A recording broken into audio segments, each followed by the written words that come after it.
Okay.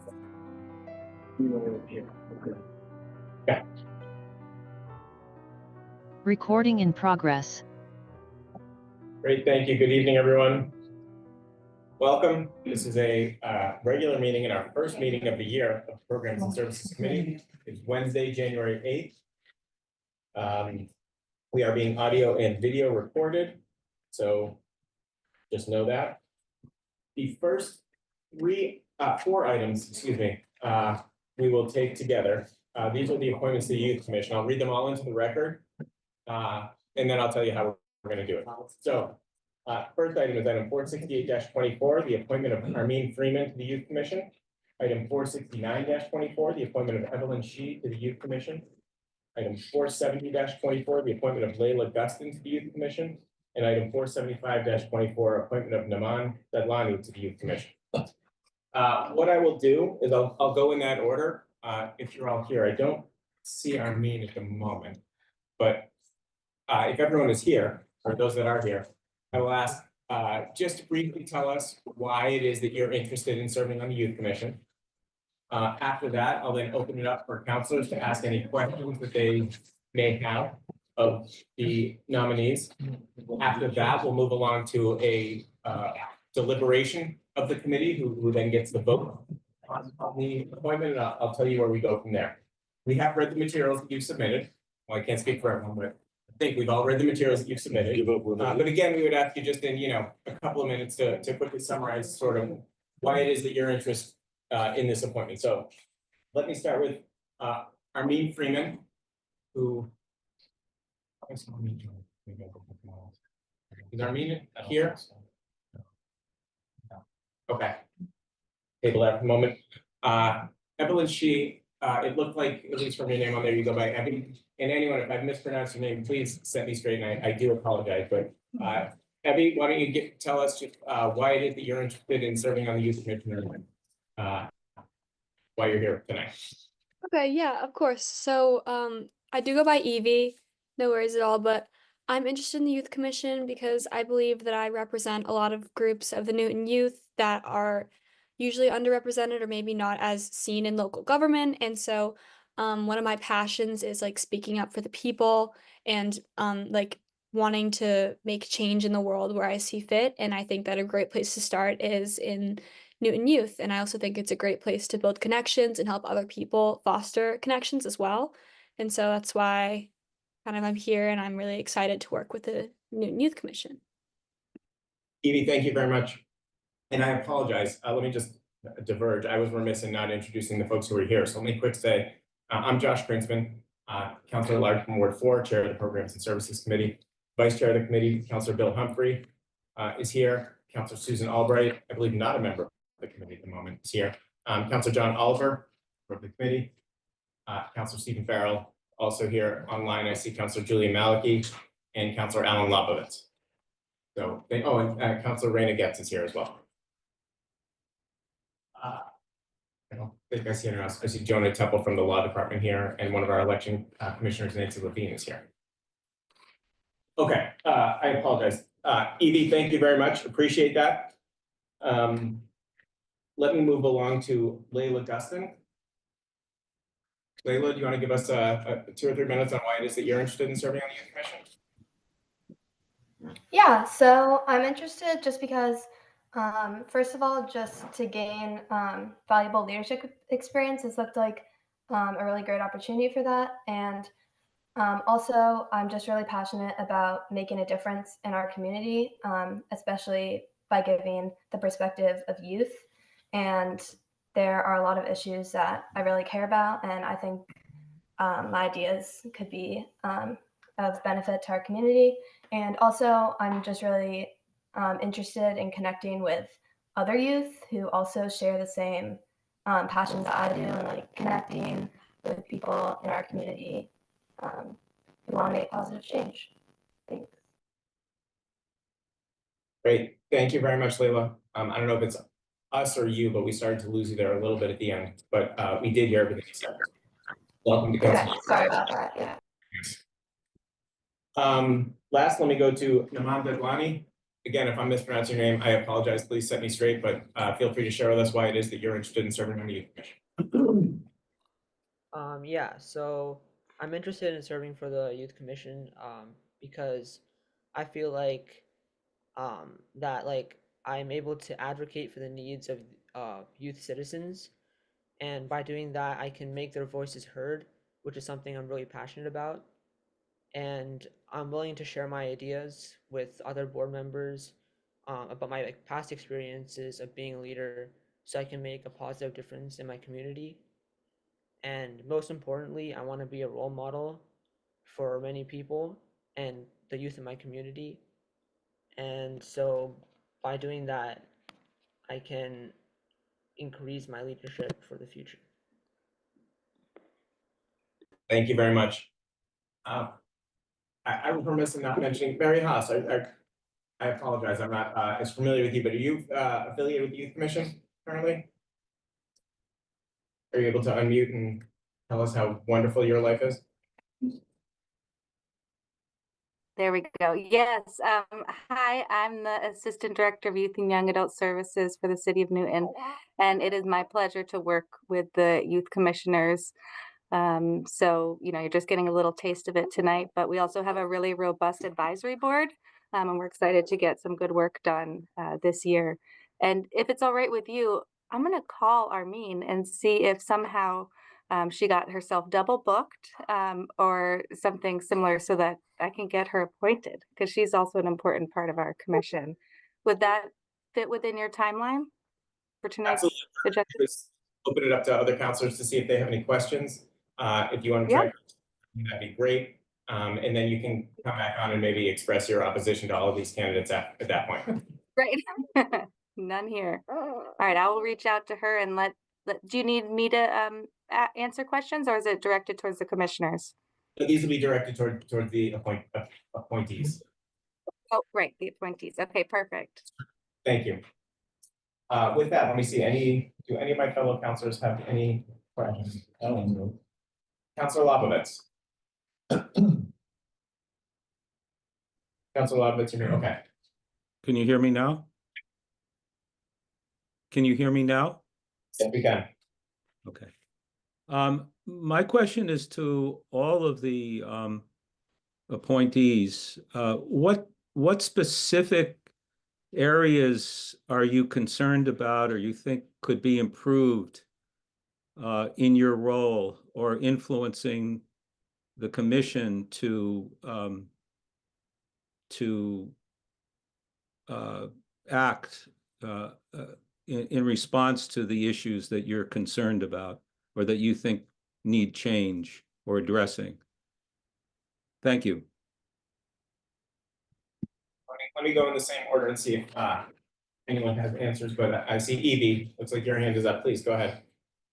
Yeah, so as we know, kind of progressing into the world today, there's a bit of a mental health crisis among teenagers across the globe, and I think that's something that's been really prevalent in a lot of our lives growing up.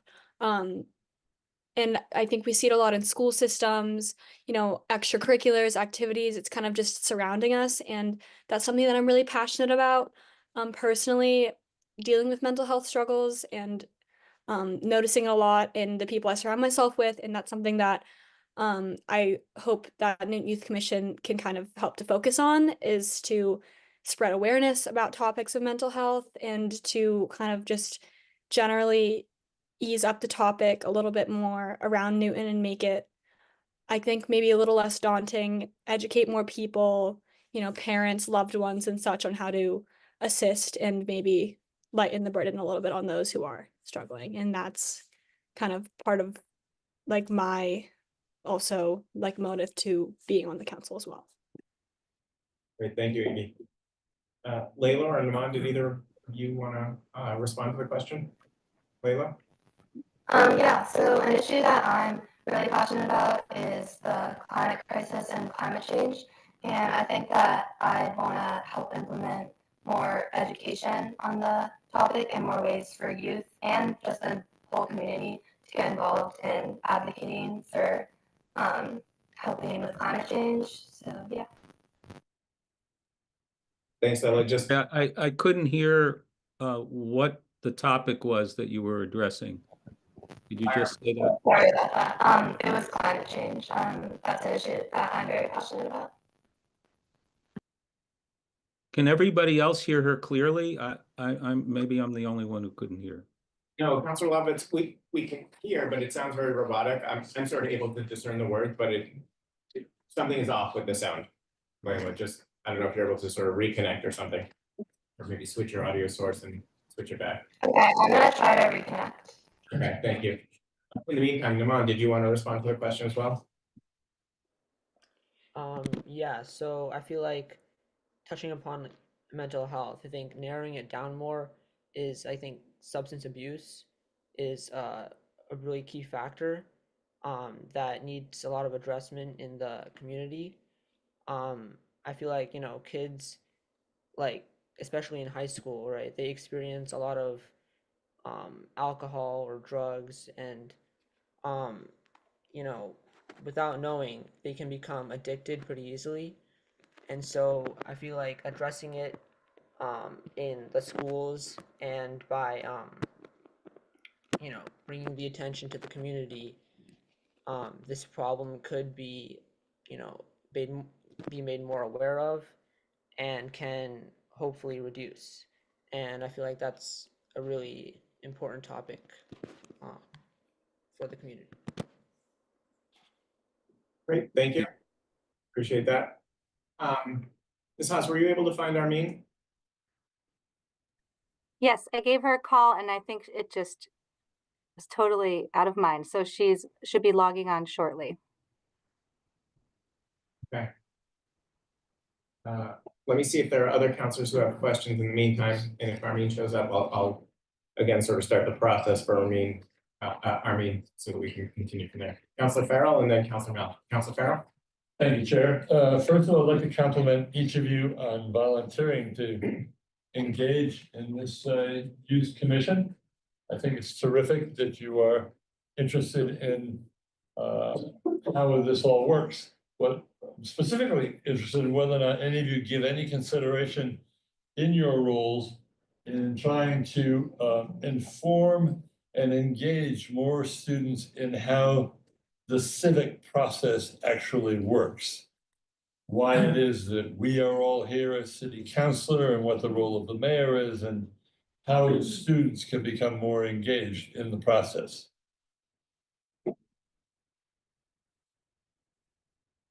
Evie, do you want to start?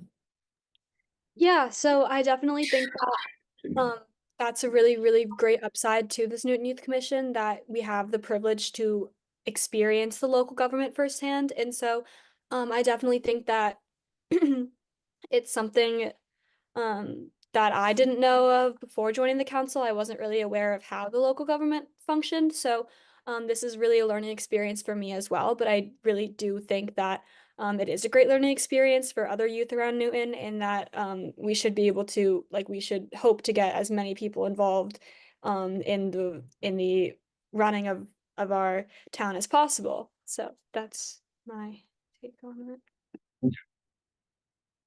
Layla, did you want to respond? Yeah, sorry about the audio earlier, but that's definitely an opportunity that I would love to take, educating other youth on civics. In 8th grade, we took civics and for history, and I was really inspired by that, and I still am. So I think it's important that we get everyone's voices in the government, like a diverse perspective of people on all government roles. So yeah, that's something I would love to do. Thank you. And Naman? Yeah, so I also really feel strongly about how like getting more like being more addressed to civics in our community, and how we can help out in, you know, making the community, you know, stronger.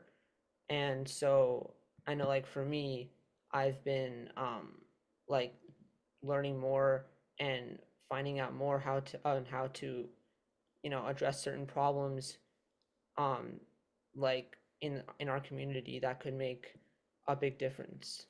And so yeah. Great, thank you. I see we've been joined by an Armin. I'm just taking a wild guess here. I'm guessing that's Armin Freeman, but I hope I'm not wrong. Armin, if that is you, what we've done here is we've given an opportunity for all your fellow nominees to say in a couple of minutes why it is that they're interested in serving on the Youth Commission. So I want to give you an opportunity to do that. And then maybe at the end of your introduction, if you want to take a minute to answer Councilor Farrell's question that the others just answered, that would be great. All right, thank you so much. Yes, I am Armin Freeman. Sorry, I didn't have time to change the name. So I just want to give a quick thing about me. I'm a junior in Newton South High School, and this is my first year as a commission, and I've been on the Youth Commission for 3 years. I wanted to join the Newton Youth Commission because in general, I'm passionate about creating positive change within community, especially when it comes to issues directly referring to young people like me. And I see this commission as an opportunity to amplify voices and issues that the youth sees, and also to collaborate mainly with bigger organizations within the community. And I really find that amazing, and I find it's a great opportunity that I feel like a lot of people should experience, and I'm glad that I have the opportunity given to me. And then as for the question, I think the question was like making sure that students should focus more on civics and like civic engagement. Correct me if I'm wrong. I think that's great. Yes. So overall, I believe that students should focus on civics because it really empowers us to make a real difference within not only our communities, but within ourselves as well, to make us feel like we're adding to our communities, because that's truly what makes everybody feel connected and understood. And overall, just understanding how the government works, because I find that a lot of young people are interested in that and don't really have places to go other than school or talking to people about that. And maybe some people are interested in government, and this could be a great way for them to really start up and show their interests at a young age and see if it's really where they want to go. And overall, just again, referring back to positive change, because that's what young people should be doing in communities. And I feel like we're getting less and less of that. And I think we should heighten that up, and it would be great for that in a governmental sense. Right, thank you. Councilor Maliki. Thank you. It's really nice to meet all of you. I wish I could be there in person, but I was sort of being cautious, getting over COVID. Thank you for being willing to do this. I hope to, I don't know if your youth commission meetings are recorded, but it's not something I've ever managed to zoom into, maybe because they conflict with other meetings, which is often the case, but I'd really like to learn more about what the Youth Commission has been doing. And I kind of applaud all your focuses, especially on the issues of mental health and climate change. I just wanted to offer another suggestion that besides civics education, which I think is really, really important, something that I think your generation or age group could benefit from might be, and I don't know if I don't believe it's generally covered in schools, is sort of financial education, personal finances, money management, kind of how to launch into real life, as it were. So that might be something to look into. And also, I'm curious, maybe just take half a minute each, if you're aware of the item we're taking up later this evening about nicotine-free generation, because you're the generation that we would be affecting. And I'm just wondered if you had any thoughts on that. For those of you who don't know, I'll just quickly describe the nicotine-free generation, as some people call it, proposal, is a proposal to restrict tobacco sales in the city of Newton. At the moment, the proposal is to restrict the sales to anyone who's born prior to January 1st, 2004. So for anyone born after January 1st, 2004, they would never be able to purchase tobacco in the city of Newton. I've misstated that, someone can correct me, but that's largely, I think, a way to describe the proposal. Armin, I'm gonna come to you first because I'm going in the order of the docket items. Armin, if you want to respond to Councilor Malachi's question, I think she said what, in 30 seconds? About that? All right, yeah, sorry. I don't know much about addiction in the sense of referring directly to nicotine, but I definitely think in general, Newton should be focused because I go to Newton South, a public school, and I do see a lot of usages of um, certain drugs for younger individuals, and I have luckily been brought up in a household that truly does not allow that. So I definitely think that creating a policy towards it to maintain that sort of ideology would really benefit our community. Great, thank you. Evie, would you like to respond to the question? Yeah, so much like Armin, I was raised to be like, stay away from that. And so I am at Nobles right now, and I definitely do see that nicotine has a negative impact in my community. Sophomores have a class that they're required to take in which they educate you about substances. And we really learned this year like how terrible it is for your body. And it really opened my eyes and gave me a lot of awareness on truly just how detrimental it can be for young people especially. And so I definitely am with that, and I really think that it would be a good decision. I think that the pros much outweigh the cons to, putting some restriction on nicotine. And to your other question about the financial education, I also strongly agree with that. At my school, they cover it a little bit of life skills here and there, but I truly think that that's something that should be, taught throughout like all schools and not just schools that have their own curriculums. So. Great, thank you. Layla?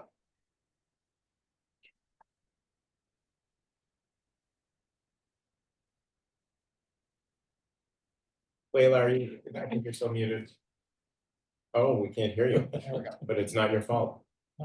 Are you now able to unmute? Yes, now I'm able to unmute. Thank you. Similarly, I've also been raised definitely to stay away from nicotine, but I have seen the effects that it's had on people at my school, and especially as youth, our brains are all developing, and I think nicotine, from what I've learned, definitely has a very negative effect on that.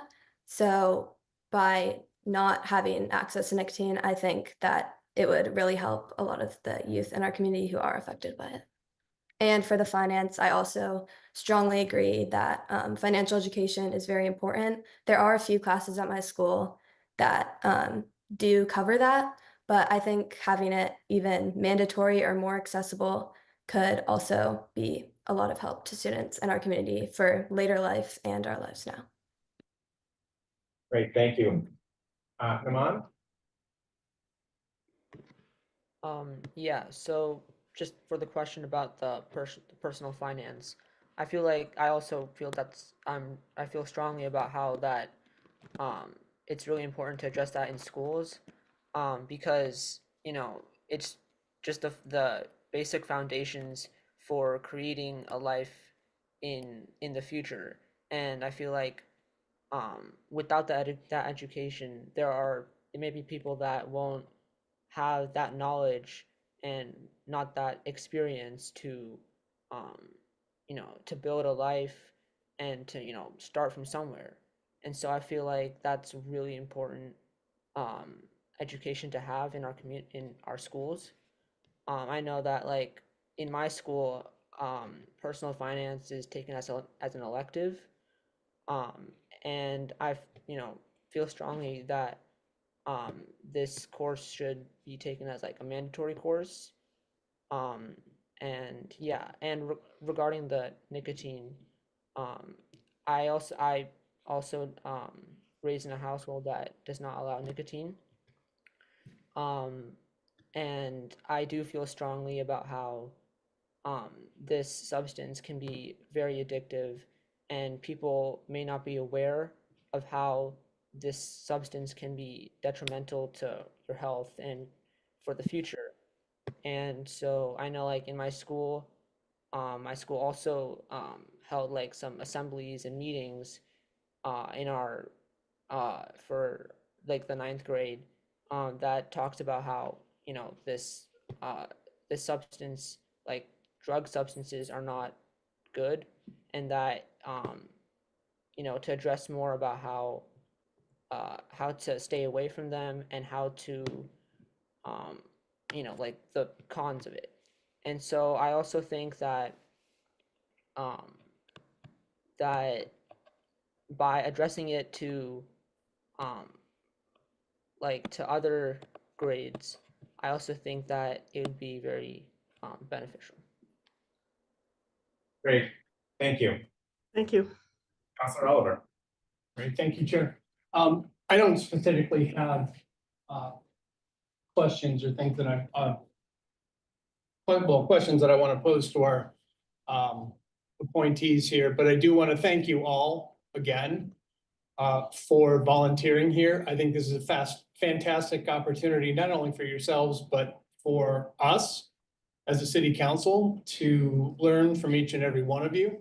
And I'm looking forward to doing just that over the course of your term. And I'm happy to move approval when the time is right. Counselor Oliver has moved approval of all 4 items. Any discussion on that motion? Okay, all those in favor, please say aye. Aye. Any opposed? Any abstentions?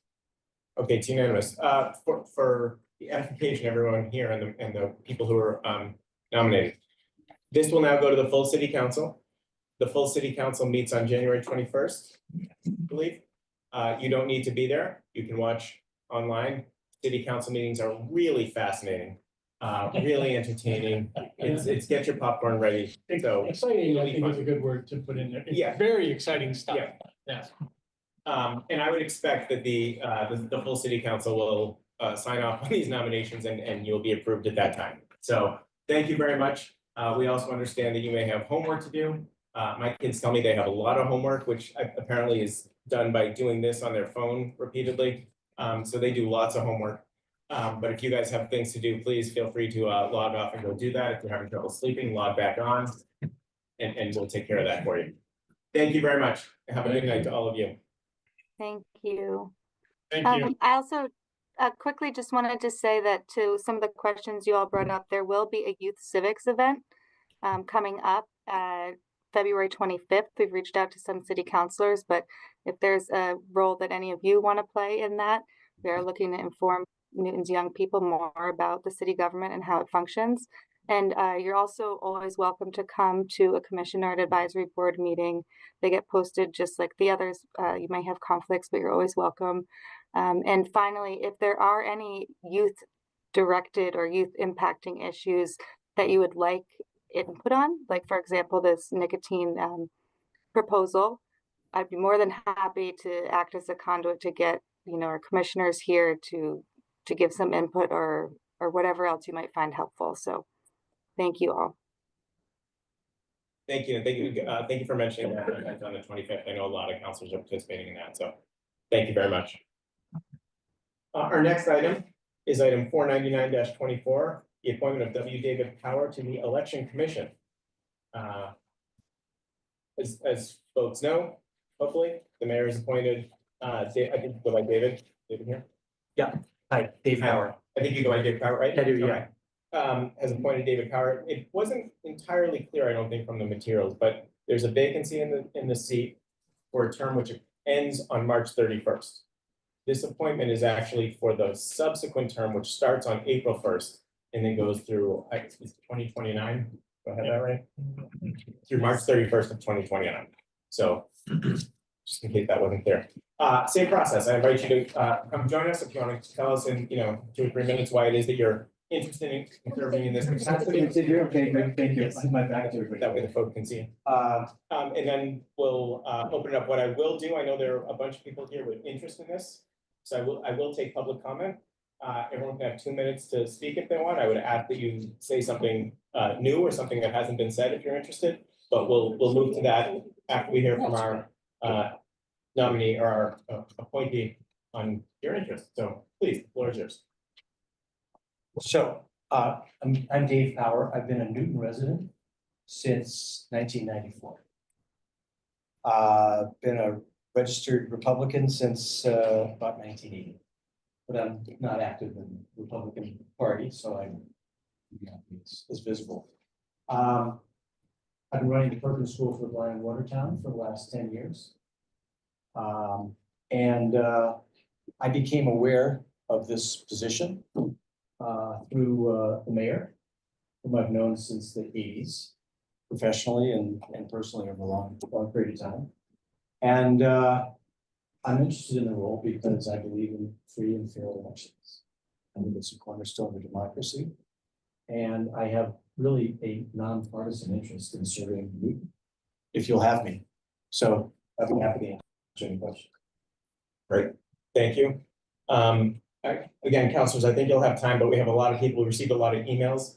So if it's okay with you all, I'd like to recognize folks maybe 2 minutes at a time. I know Jacqueline had a sign-up list, so we'll start that way. Hear from folks who are interested.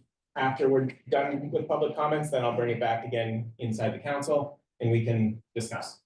Okay, I'm gonna start with this list, but it's obviously not exhaustive. And if there are others online or in here who want to talk who didn't sign up, that's okay as well. But I'll start with the list and then we'll go from there, okay? Jessica Flynn.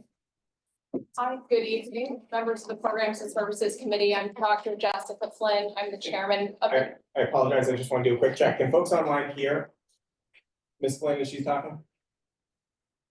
Yeah, okay, great. Sorry, I just want to make sure. Okay, my name is Dr. Jessica Flynn. I'm the chairman of the Newton Republican City Committee, as well as the Republican State Committee woman for our district.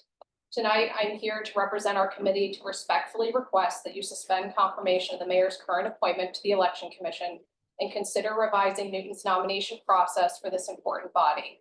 The Election Commission is distinct in its mandate for political balance, with appointments representing the two leading political parties, a fundamental safeguard for fairness in our democracy. Massachusetts law under Section 16A of Chapter 51 emphasizes this balance in jurisdiction across towns and cities, excluding Cambridge. Best practices outlined by the Elections Division of the Secretary of State encourage soliciting names from the local party committees. This has historically been the practice in Newton, as well as in cities like Waltham and Quincy, where local political parties hold an election and then nominate 3 individuals for consideration at the end of a commissioner's term. Unfortunately, the standard was not followed in the mayor's current appointment. I want to draw attention to an email exchange initiated by the mayor in August of 2024, where she asked Mr. Jan Huffman, the resigning member of the Election Commission, if he was moving out of state. He responded and openly copied me that he was, but not until after the November 2024 election, and noted the need for our committee to provide 3 names, as was the custom. Yet in December, after we elected 3 candidates, none were given the opportunity to be considered. Our local political committee was disenfranchised, and our candidates who have earned sufficient esteem to be elected by being engaged with the local political party, working as poll workers, and running for public office were dismissed. Our process allows for candidate vetting and ensures meaningful civic engagement between the mayor and local political committees, crucial for fairness and transparency. I do want to address the legal concern about appointing a replacement commissioner. According to the law, when the mayor replaces a commissioner, that newly appointed person only suffices for the remainder of that term and not extended beyond. So there is a legal concern with the duration of the term as set forth by the mayor. I want to ask you to wrap up. I certainly will. This is not a partisan issue. It's about preserving an inclusive and balanced process that respects the role of local political committees and helping secure the best person to serve on the Election Commission. For these reasons, we urge this committee to suspend the current confirmation and advocate for the reinstatement of our historical practices. This will strengthen trust in our election oversight and safeguard fairness for all. Thank you for your time and your consideration. Thank you. The next name I have is, I'm not reading that correctly, I apologize. Bruce Benton, that's all right. My name is Bruce Benton. I'm a local business owner and member of the Newton community since 1978. I'm also a Republican City Committee member. Tonight, I'm here to request that you vote against confirming the mayor's current appointment to the Election Commission and to implement a fair and transparent nomination process. In drastic change from previous practice, the Newton Republicans were neither formally notified of a Republican vacancy nor included in the nomination process. As such, our 3 elected nominees were not considered, and they are strong candidates, all 3. Excluding any involvement of the Newton Republicans undermines our tradition of civic engagement and collaboration that strengthens our local governance.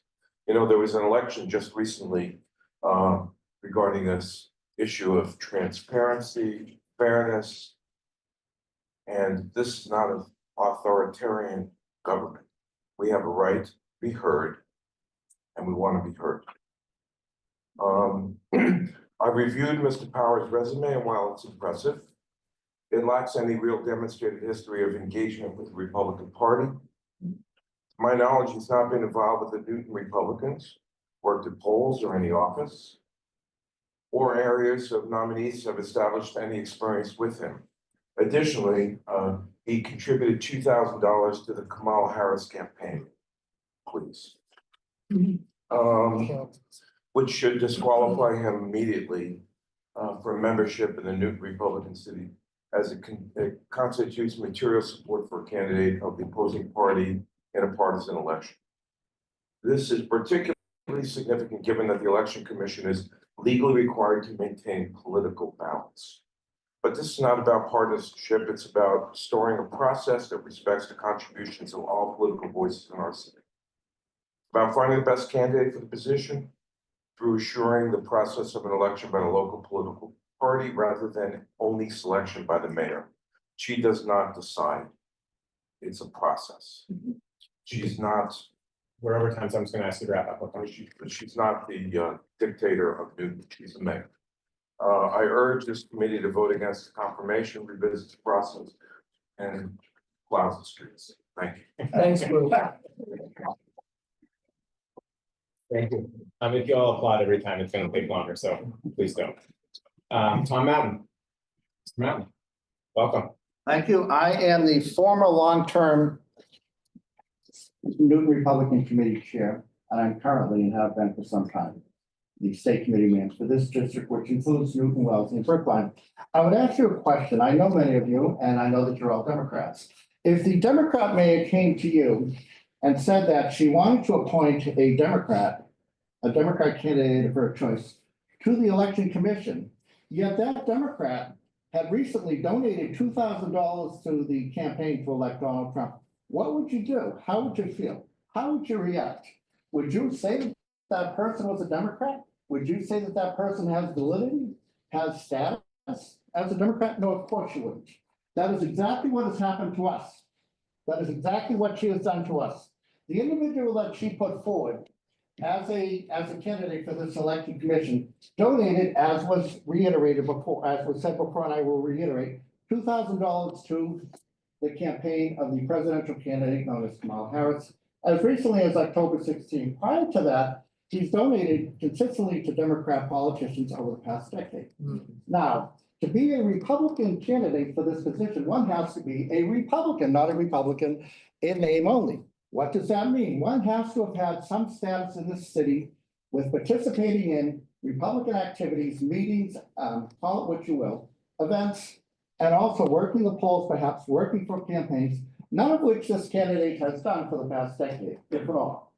But what the mayor has done is essentially an affront, an insult to our Republican Party, in which we are the loyal minority, the loyal opposition, and she continues to do that by flouting a candidate that not only shares her contempt for our Republican Party, but masquerades as a Republican. Think of it, $2,000 to the presidential opposition candidate. I know you all supported her, but I would get back to the fact that what would you do if it was the reverse? I'm just gonna ask you to wrap up because we're. This process has always come from within the Republican Party. It has always come from the Republican City Committee, the last 4 members of the Election Commission. And before that, from time immemorial, has come from the Republican City Committee. And I would ask you not to place this person forward because he does not represent us. And by the way, because of what he did pertaining to large donations to opposition candidates, he would, according to our rules and the state party rules, be barred from participating or attending any Republican events that we, the city committee, sponsors, and also the Mass Republican Party. So bear that in mind should you pursue this. Thank you. Ted Sawyer.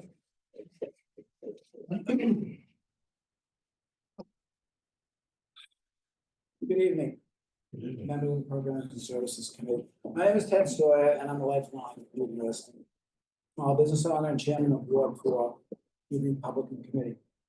I had a respectfully request to suspend confirmation in his current appointment to the Election Commission. Revisit the nomination process in Newton and revisit the nomination process. The Election Commission is unique because it requires political balance by law, with appointments representing the two leading political parties. This is a cornerstone of fairness in our democratic process.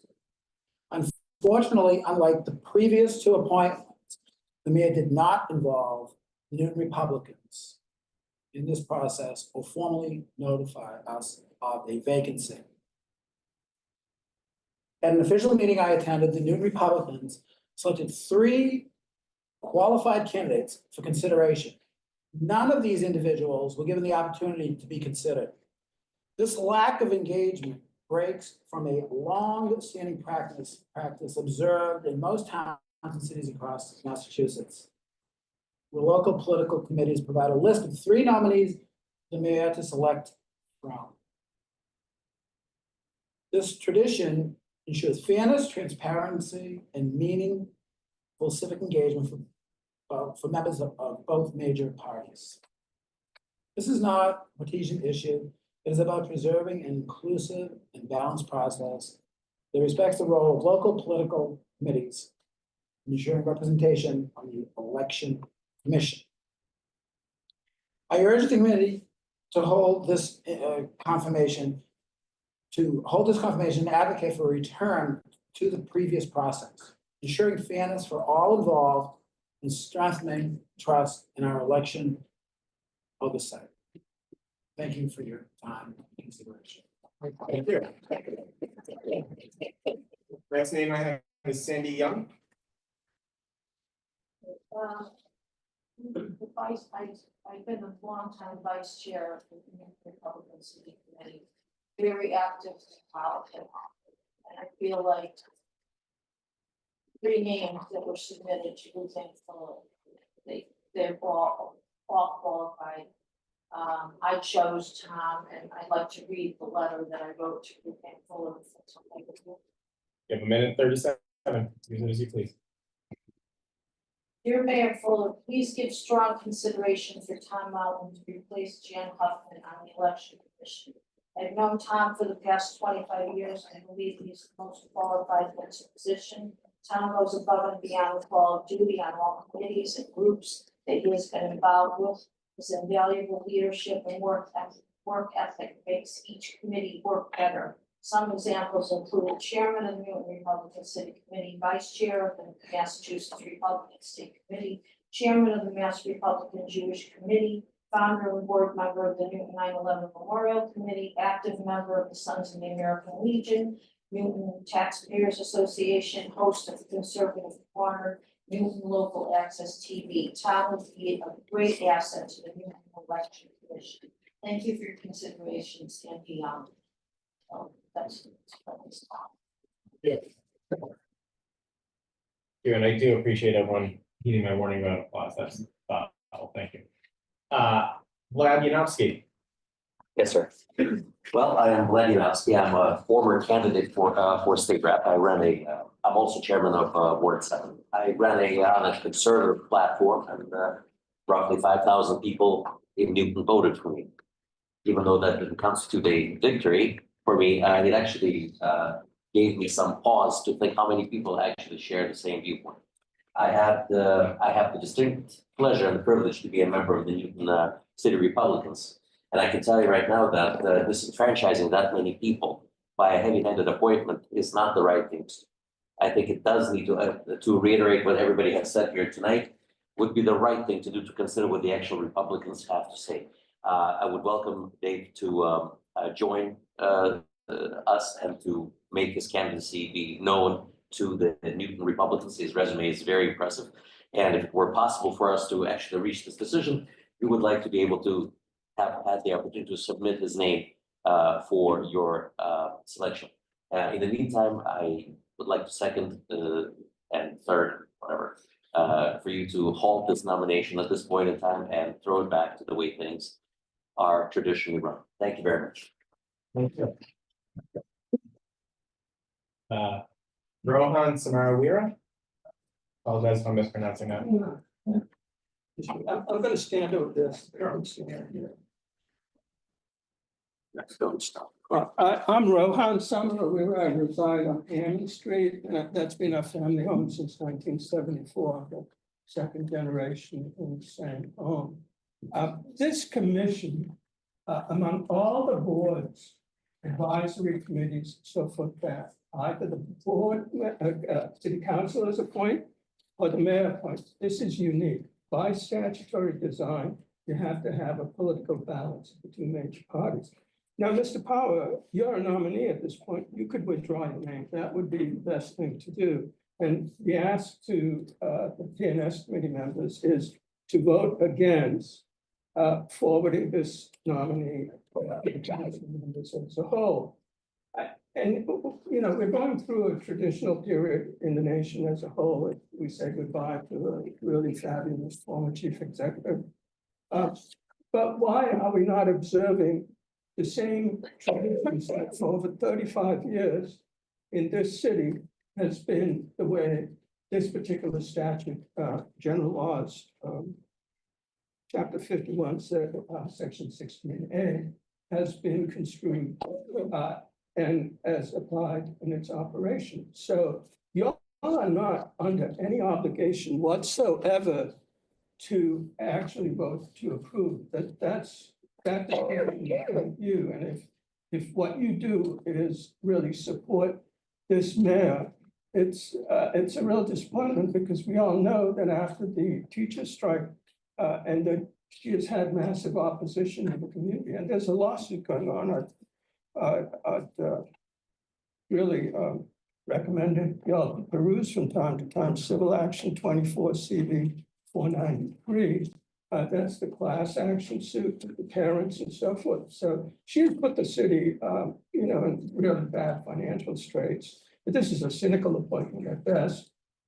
So, you know, do the right thing. I mean, we're all your neighbors, and I acknowledge fully the imbalance in the vote, but you really need the best advice from the election commission as we go forward. And really, Mr. Powers, even though his resume professionally is to be applauded, he has done nothing in our political community whatsoever.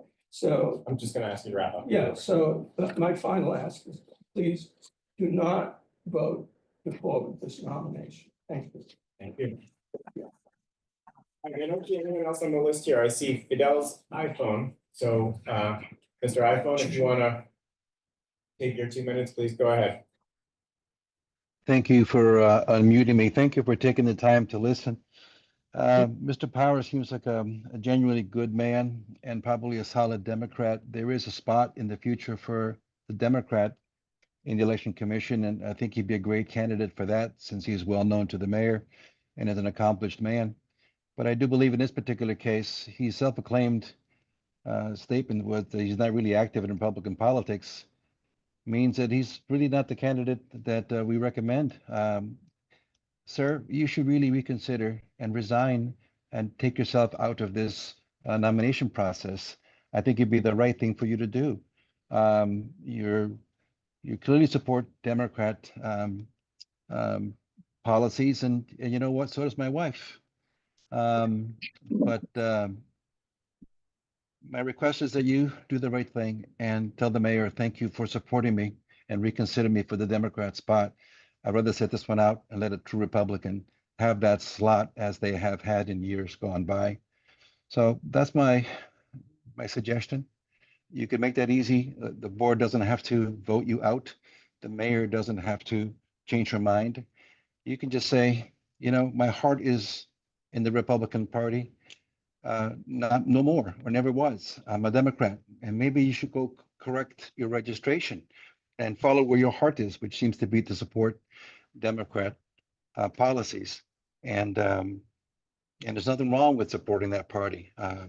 I'm sure your friends would be shocked that you're running for a Republican slot, given your probably your history and how they know you. So I wish you well in what you do.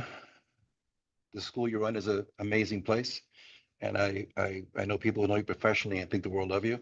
But please resign from this and let the party from the Republicans go forward with 3 options for the mayor. Thank you very much. Thank you. If I could just ask you for your name and address, because everyone else who signed up, that's what we get normally from people who speak before the committee. So if you could just give us your name and address, that'd be helpful. Of course, the name is Fidel Ramos, and I live at 110 Woodward Street in Newton Highlands. I've been that's in Newton Highlands, and I've been a resident of Newton since 1985. I've raised 4 children, and I've been a homeowner and a resident, and only recently active in politics. And I'm also part of the Newton Republicans, working alongside Jessica. I appreciate you taking the time to listen to us. Thank you. Is there anyone else here who is looking to speak? Yeah, if you're here in the front row. Again, please give your name and address, okay? If I may gladly here, I'll go up here actually. My name's Peter Plate, Wayne Road, in Ward 8. I didn't come here to speak on this at all. I don't have any prepared remarks at all. I'm unenrolled. I'm not part of the Republican City Committee whatsoever. But I feel strongly that by this nominee's testimony at his earlier testimony, he's patently unfit for the position. He has said, quote, that he has a nonpartisan interest in the position. This is very clearly the spirit of the law is such that this position is to be a partisan position. I've been a poll worker since I turned 18. I'm 27, so for almost a decade, I've studied the election law of the state of Massachusetts. I'm a current law student as well. And it's clear to me that we've got laws here on the books in the state, for example, that there be partisan polling locations, wardens and clerks and whatnot must be of different political parties and this sort of thing. So we've got the spirit of the law is clear that we must have partisan people overseeing our election and our elections. This is for fairness, this is for transparency, and it's crucial that because of this nominee's admission at today's meeting and at today's hearing, it is crucial that this committee kindly deny the mayor's appointment in this case. I thank you all for your consideration. Thank you. Sir, yes. Okay, just name and address, please. Yeah, Matthew Stoya. Good evening, everyone. I also don't have any prepared remarks, but I feel as though this is undemocratic. I don't feel as though Mr. Powers represents our party. I applaud his professional career with the Perkins School. I think that's very noble, but I'm going to put that aside. As far as the Republican Party goes, we have our nominees and we'd like them to be considered. I'd like to ask Mr. Powers to resign from the running for this position. And if he chooses not to, I'd like to ask the committee to not confirm him. I'd ask everybody to embrace the democratic process and allow our nominees to be heard, as that is what this country is founded on, is everybody being able to be heard. And as far as I can see, that's not what's happening in this situation. In previous situations, it has happened, but I'd like to correct that for this one. It's not happening right now. So either Mr. Powers, if you could please resign, or committee, if you could please not confirm them to allow the process to take place. Thank you. Anything else in the room looking to speak? You sure? Because people are going to applaud if you do. No? Okay, yes, go ahead. You convinced me, Josh. So, hi everyone, Jeremy Pervert, 102 Park Street. I also don't have any prepared remarks. I don't know Mr. Power. I don't have a lot to say about Mr. Power, but I do have just one quick thing to say about the Election Commission itself. I've also been a poll worker for a number of years. The past 5 years, I worked every single election that's taken place in the city of Newton. And in my experience, the Election Commission tends to be a bit invisible. And so in addition to all the concerns that were raised tonight, I just hope that anyone who serves on that commission might actually visit some of the polling places during, on election day while polling is happening and play a more active role in our process. Thank you. Thanks, Barry. Address again? Address. Yeah, 102 Clark Street. Great, thank you. Online, I see Lynn LeBlanc and then Janet Sturman. Lynn? Hi, thanks so much. I, like Peter, am not enrolled. Sorry. I'd also like to say that, oh, I'm sorry, Lynn LeBlanc, 43 Brookdale Road in Newton. I'm not enrolled either, and I'd like to point out that this is not about Peter. But I think it is a miscalculation on the part of Mayor Fuller to appoint someone who is so counter to a small group of Republicans. I don't understand why Republicans would be such a threat to the mayor when, clearly the city has the Democrat Party in every office. And it seems like a slap in the face to Republicans who have worked hard for their city and who have excellent candidates, Tom Mountain, Valerie Pontiff, and Steve Snyder. And I think this should be completely reconsidered. Thank you so much. Thank you very much. Janet Sturman?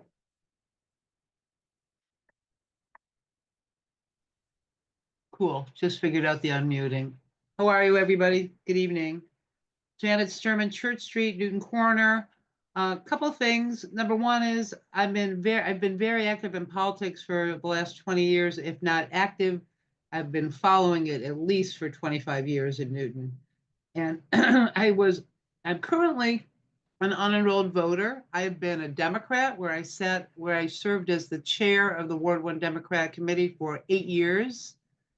I was a Republican for several years in this city. I'm going to say 4 or 5 years, a member of the Republican City Committee. And not only that, I've worked in many, many, many elections as a poll worker, as an inspector, a clerk, and several years as a warden. So I'm very familiar with the elections process in this city. I'm really horrified that this lame duck mayor has taken upon herself to reinterpret Section 16A of Chapter 51 of the Mass General Laws, where it says in every city except for Cambridge and every town which accepts this section, it literally delineates what the chair of the Newton Republican City Committee said, which is that the Republicans meet and they select their candidates for the open position for the election commission and recommended to the mayor, which in turn then gets a nominee comes out and then is voted on by the Board of Aldermen or City Council, whatever it is in your city or town. So this mayor took it upon herself to interpret the law, to let her friend sit on a commission when she's not even going to be a mayor in 2 years anymore. I don't know how she's going to benefit from it, but it's really it's an atrocity to the whole election. Everyone was blaming Donald Trump, saying Donald Trump's going to be a dictator if he gets elected mayor or president. Our mayor is a dictator when she does something like this, which is horrifying. So the most horrifying thing is those beautiful young children who all came up and told you how much they wanted to be involved in government and learn about the civic process, didn't even stick around to listen to something so important as this. So you went ahead and you nominated and you unanimously voted for them. Good for you. I believe that you should be following the recommendation of Dr. Jessica Flynn and go forward and withdraw this nominee. And if not, he should have the gumption and the seichel to just pull himself out of this opportunity and so give it up to somebody who has truly been serving as a Republican in the city of Newton for much involved in politics. This is an atrocity to the elections process if you nominate and if you approve this guy. Thank you for your time. I appreciate your consideration. Thank you, Janet. I don't see any other hands. I don't see other hands online. So just sort of give one last look around. Otherwise, I'm going to bring it back into the council and we can discuss this. Okay. Oh, under the wire, Stephen Heller. Helfer? Stephen Helfer.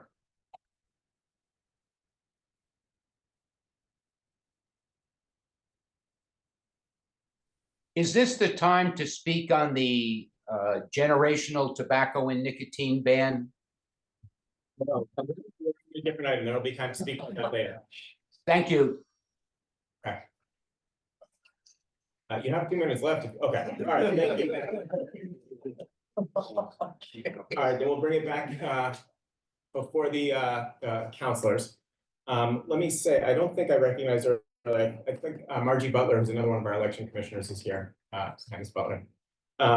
Okay, with that, let me open it up. Actually, there were a couple of questions raised about the legality of this. I think there were materials about the legality of the selection process, which I think folks probably saw an email from Jonah Temple on that.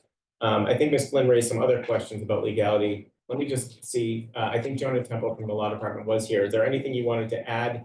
Are there any concerns? Let me put it that way. From the city's legal perspective, are there any concerns with this appointment, either the process or the appointment? Yes, hi, Chair. Can you hear me okay? I hear you. Yep, thank you. Sorry, I did just get bumped off for a slow internet connection. So if it happens again, I apologize in advance. So just to make a few points based on the comments that you heard tonight, I can confirm for this committee that the mayor has followed the appropriate legal process for this appointment. The involvement of the local political committees only applies to towns. That is definitive and clear. I can also add that the history here for Newton is not clear. There are indicators that Mayor Cohen did not follow the town process, and there are indicators that Mayor Warren may not have followed the process for all of his appointments. When you say the process, do you mean a process of getting 3 nominees from the Republican City Committee and selecting from those 3? Correct. Yes. Sorry. So to the point that the town process has been followed in the past in Newton, even though it's not required, that is not actually clear if that's the case. Okay, so in other words, there's no legally mandated process for the city to follow in terms of filling a vacancy.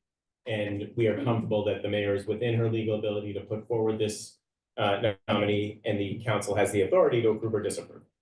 Absolutely. It simply follows the standard appointment and city council approval process like any other board and commission appointment in Newton. And I'll also add that this proposed appointment does qualify as a Republican under the state law. The qualification you speak of, is that enrollment? Correct. So the law requires the appointment to be enrolled for the last 2 continuous years as a Republican. Okay. Okay. Thank you. Can I ask? Yep. That's a good question. I'm sorry. No, we're gonna take it in council now. The opportunity for public comment was prior. Sorry. Well, it's not a comment. I mean, it's a reflection of. This is exactly a comment. I'm sorry. We're gonna keep it in the council. Is he a judge? I'm sorry. Or is He's a member of the city legal City. department. City. Correct. He's not a judge. Check. Are there any counselors who have, Counselor Lobovitz, your hand is up. Is it up for this? Yes. Please, go ahead. So I'm impressed with Mr. Powers' resume and his service to the community. I have 2 questions for him. One is, could you respond or comment on the issue of your Republican identity beyond the fact that you've been a registered Republican? In other words, the concerns that people have raised in terms of your involvement in the the local Republican Party, your contributions. What effect do you think this would have on your participation as a commissioner? And just reflect on that. And my second, if you don't mind, the second question is, we did recently have a recount on one election, one ward election. And I was wondering if you could comment on and commissioners rule on the recount and certify one or the other candidate.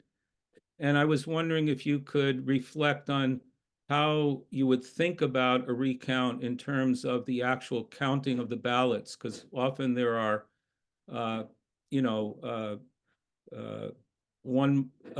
judgment about whether a ballot was valid or not. So those are my two questions. Thank you. Thank you, Council Lumley. Yeah, so it's hard for me to, in this room, convey to all of you my political values. I'm a Republican. People brought up political contribution. I don't agree with everything in the public Republican platform, and I'm a big supporter of Ukraine. And I think I had a moment there where I do really like the direction of things, but I don't think the people doing homework on me saw how much I gave to Doug Burgum. So do the homework. I gave a lot more to Doug Burgum, who's now the another candidate in the party. So this is really hard with a lot of people who's spending a lot of time with the Republican Party to answer that question. But hopefully that's at least an answer to your reflection. I am a Republican by value and have been for a very long time. With regard to how I would handle a recount, I'm not an expert in Newton's operations. I'm not that active in politics. The field I'm in is inherently apolitical. Kids with disabilities are from both parties, both worlds. So when it comes to an election and you've got a recount, in my view, the election commission, regardless of what party they came from, should come together to an answer that makes all of the voters feel confident that the will of the voters was followed and that they used the best data that they had and put aside what party they were from and made sure that the most important thing was in their best judgment, the will of the voters was followed in the legal process.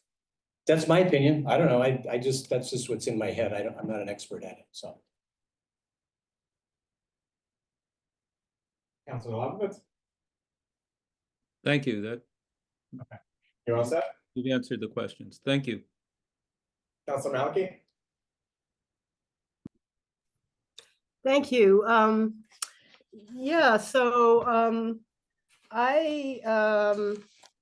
I received the booklet that I guess the Secretary of State sends to cities and towns that does say that the procedure for cities does not have to follow the three names coming from the party vote procedure. I found that really surprising based on reading Mass General laws, in which it was not at all clear. And even though it's not a requirement, it seems to me like it's a best practice, given that the only requirement to be considered a party member is to have been registered for 2 years, which seems like a pathetically low standard to me. I mean, it's a standard which Mr. Power meets, but that's sort of contradicted by the contribution history, which, beyond Kamala and Doug Burgum, it extends to lots of contributions to Bob DeLeo and Karen Spilka and going back to Martha Coakley, and which is fine, but it seems to me that and by the way, to correct Tom Mountain, who said you're all Democrats. I'm not in the room, so maybe he didn't mean me, but I am not a Democrat. I am also unenrolled, like the that gentleman who spoke so well, the poll worker. To me, it seems like the only way to guarantee the kind of political balance that the Mass General laws is saying is necessary is to have the kind of process that has been observed in the recent cases of nominees, and that's having it, screened by the political, the city commit, the Newton Democratic or Republican, as the case may be, city committee, to ensure that there's some kind of balance, because otherwise you could have somebody switch their registration for 2 years from unenrolled to whatever, or from one party to another party, and magically they're eligible for that party's spot on the election commission. So I'm sure Mr. Power, we'd probably agree on an awful lot of things, including Ukraine. But I don't feel I can vote for this appointment. I do have another question related to the other spots on the commission, because it seems like in the state rules, it says that there's supposed to be in a commission of 4 people, there's supposed to be 1 person expiring every year, so that you get, a new person every year. And it seems like we're not in sync with that schedule, because it appears there are 2 people expiring at the same time, and maybe Mr. Huffman and one of the Democrats were also expiring at the same time, March 31. So I'm wondering if, besides going back and having the mayor submit one of the names submitted by the Republican City Committee, can we get back into that schedule of 1 new person per year?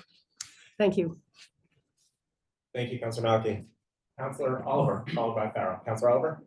Great, thank you, Chair. I do wonder, because I do have a few questions. I actually had a lot of questions, but I think most of them have been answered here. But I'm wondering, is the Jonathan that's online here, Jonathan Yo? Or is there someone else from the city who I could pose a question to? Jonathan. I don't know that anyone was planning on joining us, Councilor Oliver. All right, which is unfortunate, because I did request their presence or someone to speak to us. Because I do have one question that I would like to have answered before I'm asked to vote on this item. And it's pretty simple. We've heard quite a bit of testimony here tonight as to the concerns with this particular candidate. And I hope you're not taking this personally. Good. And my question is simple. What's wrong with the 3 candidates that were put forward from the Republican Party? I haven't heard it. Maybe it's out there. It doesn't look like I'm gonna get that answer. Now I don't even see Jonathan. But anyway, The Jonathan turned his camera on. yeah, It's not I don't know. It's not. Okay, No. fair enough. I said how do you right there. Just had his camera. Oh, okay. There you go. Sorry about that, sir. Sorry for the undue attention. So that's my first concern here tonight, is I want more information than I think we've been presented so far. I do have a couple of comments or thoughts. I do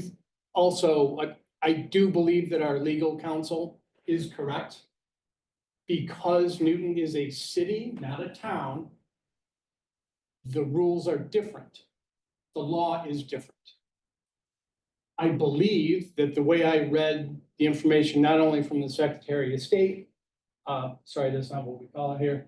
The pamphlet that we received today called out the simple fact that the mayor can rely on the Republican and Democratic parties to provide those names, but they do not have to select their nominees from that list. So that's true. But I'm also going to agree with Councilor Malky, that's an incredibly low bar. I fully believe that there should be at least one candidate in this entire city that the Republican Party, as well as the city, can agree on. I would find that hard to believe that we can't find that one person. For that very reason, I'd like to see us pause for a minute. I'd like to see us hold this item. That is a motion. I would like the city to work with the Republicans in Newton. I would like to see consensus, please. And from that perspective, I'd like to move hold when appropriate. Counselor Oliver has moved hold. Discussion on that motion. Counselor Farrell, you had your hand up. You want to address the motion? As a new counselor, I'm once again reminded I should never follow John Oliver. He has taken away all my thunder, whatever thunder there was. But I agree with him. Action. The one point I guess I would say is that I think we're trying to follow the spirit of the law here. And I agree with you completely that there must be at least one Republican, and I would hope many, who can meet the qualifications and the appropriateness of the city in order to be nominated. Mr. Carr, I greatly admire and respect your resume. I was a little bit concerned when you talked about the nonpartisan nature of your work. I think this is a partisan job. And I think in this country, in this time, we want to show both parties that we respect each other. We want to work with each other. And I agree with my colleague's notion to suspend or move to suspend the hearing at the moment. Hold, thank you. Good Thank learning you. every moment. Motion on the floor is motion to hold. Counselor Mickley, Just want to an opportunity for comments before we Yeah. vote on the motion. this is your time. Yeah, great, thanks. Just want to reflect on a few of the sentiments shared. First of all, thank you all for coming here, for the comments, for the engagement. It's really important to hear from all parties. I'm sure this is a place where Democrats like me are often the ones that are hurt the most, but we get a stronger city when we have diverse opinions to take on all the issues. Thank you all for showing up tonight. Second thing is I want to reflect on Vlad's comments. I don't think Vlad's still here. He's on the He's on the call. Okay, so Vlad's on the call. I thought Vlad's sentiments were really inviting and encouraging to explore opportunities to engage with the nominee, with the party. I would encourage that to happen regardless of how the vote plays out tonight, whether we hold, whether we pass, whether we don't. I think, again, the more we can build bridges of communication, it's not agreement, the better. So I just wanted to endorse that viewpoint. The second thing is, I don't know all the candidates that were put forward by the Republican Party, but I do know at least one of them, Steve Snyder. I know, great guy in terms of our conversations together. Showed to my office hours. Sometimes we agree, sometimes we disagree, but always we talk about issues. So my view isn't that the Republican Party hasn't put forward. My view on what we're discussing tonight isn't whether or not the candidates of the Republican parties before are qualified or not. It's really the big question is whether David Power is qualified. And not whether he's a perfect candidate, whether he's a qualified candidate. Obviously, we heard legally that he is. But I think what we haven't heard discussion on, and what I also haven't heard comments on, which I think should be part of the next iteration of conversation, is what are the skills needed for this role? What are the duties and responsibilities of this role? And whether David has those skills and experiences or not. Obviously he brings a lot to the table. Everyone references resume. I read through it and was really impressed, both in terms of his experience with leadership and experience in service. So I'm the viewpoint that it's great to find opportunities to bring people into local politics that might have not been involved before. Obviously as president and CEO of Perkins School for the Blind, that's an attitude and experience of service. But again, I think it's a conversation that we still need to have. What are the skills needed for the role? Does not really have that? So I think we need to have some city staff involved in that conversation. So I support the motion to hold for all those reasons. I just want to reflect on some sentiments where my head at is at least right now. Thank you. I want to acknowledge that Councilor Tariq Lucas did join us just a few minutes ago. I apologize, Councilor Lucas, for not acknowledging you sooner. Councilor Getz? Yeah, if this item is actually going to be held, I would ask that we get the answers to, in the previous mayors, the process that they followed. Because it seemed as if it was questioned whether or not, Mayor Cohen and Mayor Warren had, followed through with, taking, the Republican committee, recommendations of the three candidates. So I'd like an answer for that, if possible. Thank you, Councilor Getz. Hmm. Ms. Kerwin Derrick, are you looking to chime in on something here? Hi, sorry. I'm out and about doing family Uber, so I apologize that I'm off screen, but I was watching through New TV and I thought I should hop on. I know there was a question earlier about why. The mayor has followed the process. She has picked a very good Republican to ensure that there's a free and fair process that we follow for our elections. So I just wanted to come on and say that. But she has followed the process as it has been outlined. Okay, thank you. I know earlier Councilor Oliver asked specifically, was there no viable candidate from the three that were put forward by the Republican City Committee, or was something else going on? Did you want to speak to that or not? No, I think that her choice, I think Dave has done a great job speaking on his behalf. I think her letter indicated why she needed to pick a Republican. He is a registered Republican. She wanted someone who would follow the free and fair process that is outlined. So that's all I'm saying. Thank you, appreciate it. Councilor Lebovitz. Yes, I wanted to clarify the issue of the hold vote. It seems to me, and I would welcome other comments on this issue.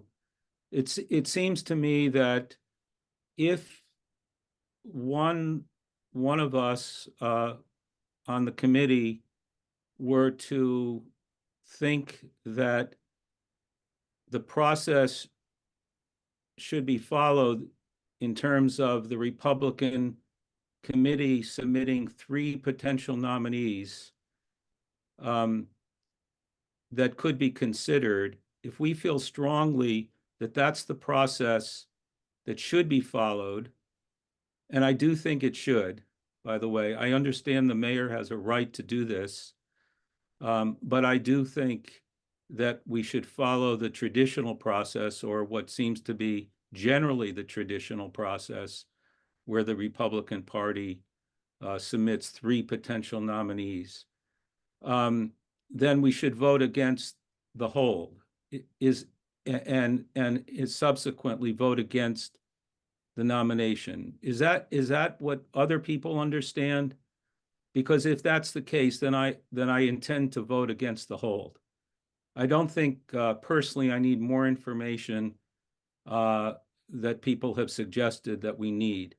I think that's unduly prolonging the process if people feel that the proper procedure, although not required by law, is for the Republican Party to submit potential nominees.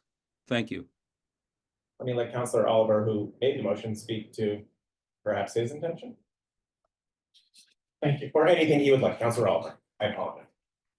Thank you. So Councilor, really the intent behind my motion to hold is not, well, this whole reason I would like to pause for a moment here is I would like to see if we hold this item for 2 weeks, which is roughly when we would at least have an opportunity to take this up. I believe that there's time, right? The appointment has to be made before or within 60 days, right? So we have a month. Yep. From tonight? There is time. The 60 days would expire on February 14th. Yeah, so we've got roughly a month, a little bit more than a month. So my intent would be to have the city in this particular case, the mayor, as well as the Newton Republican Committee, to get together and talk about potential candidates that they can both agree to. I would prefer to have a nominee in front of us, whether it is this gentleman, one of the people on the list that came from the committee, or someone else that everyone can agree to. Because at the end of the day, I believe that Councilor Mickley is 100% right, if not 110% right. This is about getting the decisions right from day one. It's not about postponing. It's not about, whether or not this particular candidate in front of us is the right one or not, because we're hearing from a significant concerned party that he may not be. And that's it. I want the interested parties to get together and to hash this out. I do not have the sense that they've done that yet. May I respond to that? Councilor Lovovitz. I think the Republican Party has been very, very clear that they do not accept this nominee because of the way the process occurred. And I don't see any reason to prolong this. I don't see that the outcome will be very different unless, of course, unless the mayor withdraws his nomination, which could happen. But again, I don't see a reason to prolong this. So thank you very much, Councilor Oliver. I think I will continue to. I think I will again vote against the hold for that reason. Thank you. Thank you, Councilor Mickley. Just to respond to something Councilor Lovovitz said, I think what I heard from the public was the nominee is not the right fit at this moment. But I also heard, again, echoing what I heard from Vlad, an invitation for dialogue and discussion, and the potential of in 2 weeks and 4 weeks after discussion with the nominee, maybe after more engagement, after deeper understanding, maybe he will be, maybe he won't be. Maybe after we hear more from city staff on the decision-making process, we'll have a deeper understanding into how this nominee came. And again, I don't even think we had the discussion on what are the skills needed for this role and whether this nominee has it or not. And I think some perspectives from the city staff would allow us to weigh in better on that. So I want to see that process unfold and to have as many people engaged in that as possible, so that hopefully we can come to some sort of consensus that the most amount of people can get behind. Councilor Farrell. Thank you, Chair. With all due respect, I don't think this is about us trying to find out whether the nominee has the skills, but whether it is about the Republican Party feeling that it does represent, that the nominee represents their interests, and that they believe he or she has the skills to fulfill their interests. I agree with Councilor Lovovitz that again, with all due respect, sir, I think we should pass on this. And if you, sir, would like to meet with the Republican committee and talk with them about the possibility of you becoming one of their nominees, that would be wonderful. Absolutely wonderful. But I really right now think it's a party to make a decision, and I don't think this is, I think we should say clearly that the mayor has a choice with 3 nominees from the Republican Party. And that the mayor should choose one. And again, as I said, Mr. Farrell, if you'd like to talk with the Republican committee about being that one of those nominees, more power to you and to them to negotiate something. Thank you. Councilor Humphrey. Thank you, Mr. Chair. I wanted to flag a small concern for members of the committee, especially our newer members, that if we find ourselves in a situation where the mayor is not willing to appoint any of the recommended people or even additional further recommended people from the committee, then we're at an impasse. If we as a committee are saying that she has to pick or has to nominate one of the people that they've approved, and she chooses not to, which she has the legal authority to choose not to, then what happens? And so I would just raise that as a concern in terms of some of the counselors expressing a desire to vote down tonight and say this nominee is rejected because we're saying that, you know, it may be, I wish the administration would come and defend some of their, you know, nominations from time to time or policy proposals, and they often choose not to. So I can't speak to the explanation as to why they were not comfortable, apparently, with the three people put forward. But under the law, she's within her rights to not back down on that point and to continue nominating people that are not from those three recommendations. And so we may find ourselves in a situation where we keep having this discussion over and over again. So, Councilor Albright. knowing this discussion was coming, I did read the charter, the section of the charter that deals with this issue. And if the mayor wants to stick with what she's doing and this committee doesn't want to vote for that person, you vote. And you can reject a nominee for any position that the mayor puts forward by a 2/3 vote. So it's not an impasse, it's either approve it or you disapprove it. I don't think we have an opportunity to say, oh, we want Bob to be the guy. No, we certainly can't. I meant sort of abstractly an impasse that because it was the suggestion of some of the counselors that we can or would reject it, which numerically probably isn't going to happen in the full council. But anyway, that it get rejected by 2/3, and I'm saying, and then what, she comes back and says she's still not interested in their choices and then puts forward somebody else, and unless we go through the same thing again, I don't, That's a possibility. yeah, sure. Yeah, Councilor Farrell. I would like to be reassured by the Republican committee that they believe that the mayor has listened to them and has accepted their nominations, whether she chose to pick from them or not. But I also a concern that the mayor did not communicate fully with the Republican committee. I'd like that to be reassured, but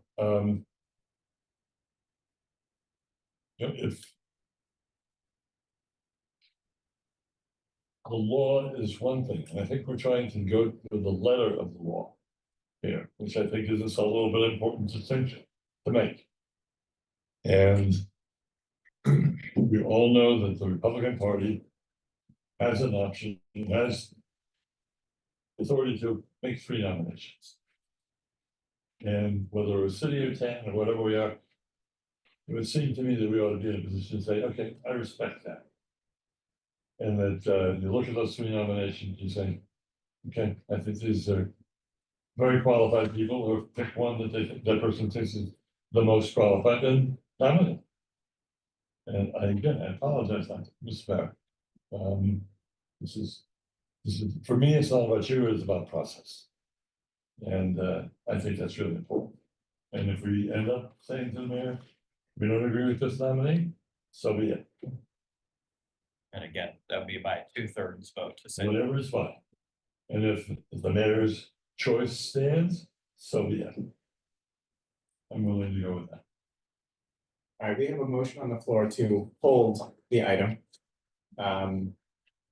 Again, we would still have a meeting in 2 weeks, and we would have time before the council meeting at the beginning of February, which will precede the February 14th deadline. So we can certainly meet well timelines if we do that. Not speaking to the mayor, but any more discussion from councilors? Okay. Motion on the floor is to hold. So a yes vote is to hold the item. All those in favor of hold? What is the not hold option? Not hold? Well, if the motion is rejected, we'll continue debating the item and either approve or disapprove. Right, thank you. Again, so if the motion is rejected, we continue on with the item. If the motion is approved, we're done with the item for tonight. And we have not approved it, we have held it until 2 weeks from tonight, if the chair decides to schedule for that. Will you? Sure. Yeah, we'll get it scheduled. Okay. Motion on the floor is to hold. All those in favor, please say aye. Sorry. I just wanted to add one quick That's all right. clarification because Councilor Albright reminded me. So in the charter, it's not just the 2/3 vote, it's also that if this is not voted on either way within 60 days, then it's automatically approved. I think perhaps Jonah from the City Law Department may have wanted to weigh in on the process. I'm not sure about that. Jonah? Yeah, just to clarify on that, the charter provision does not apply here.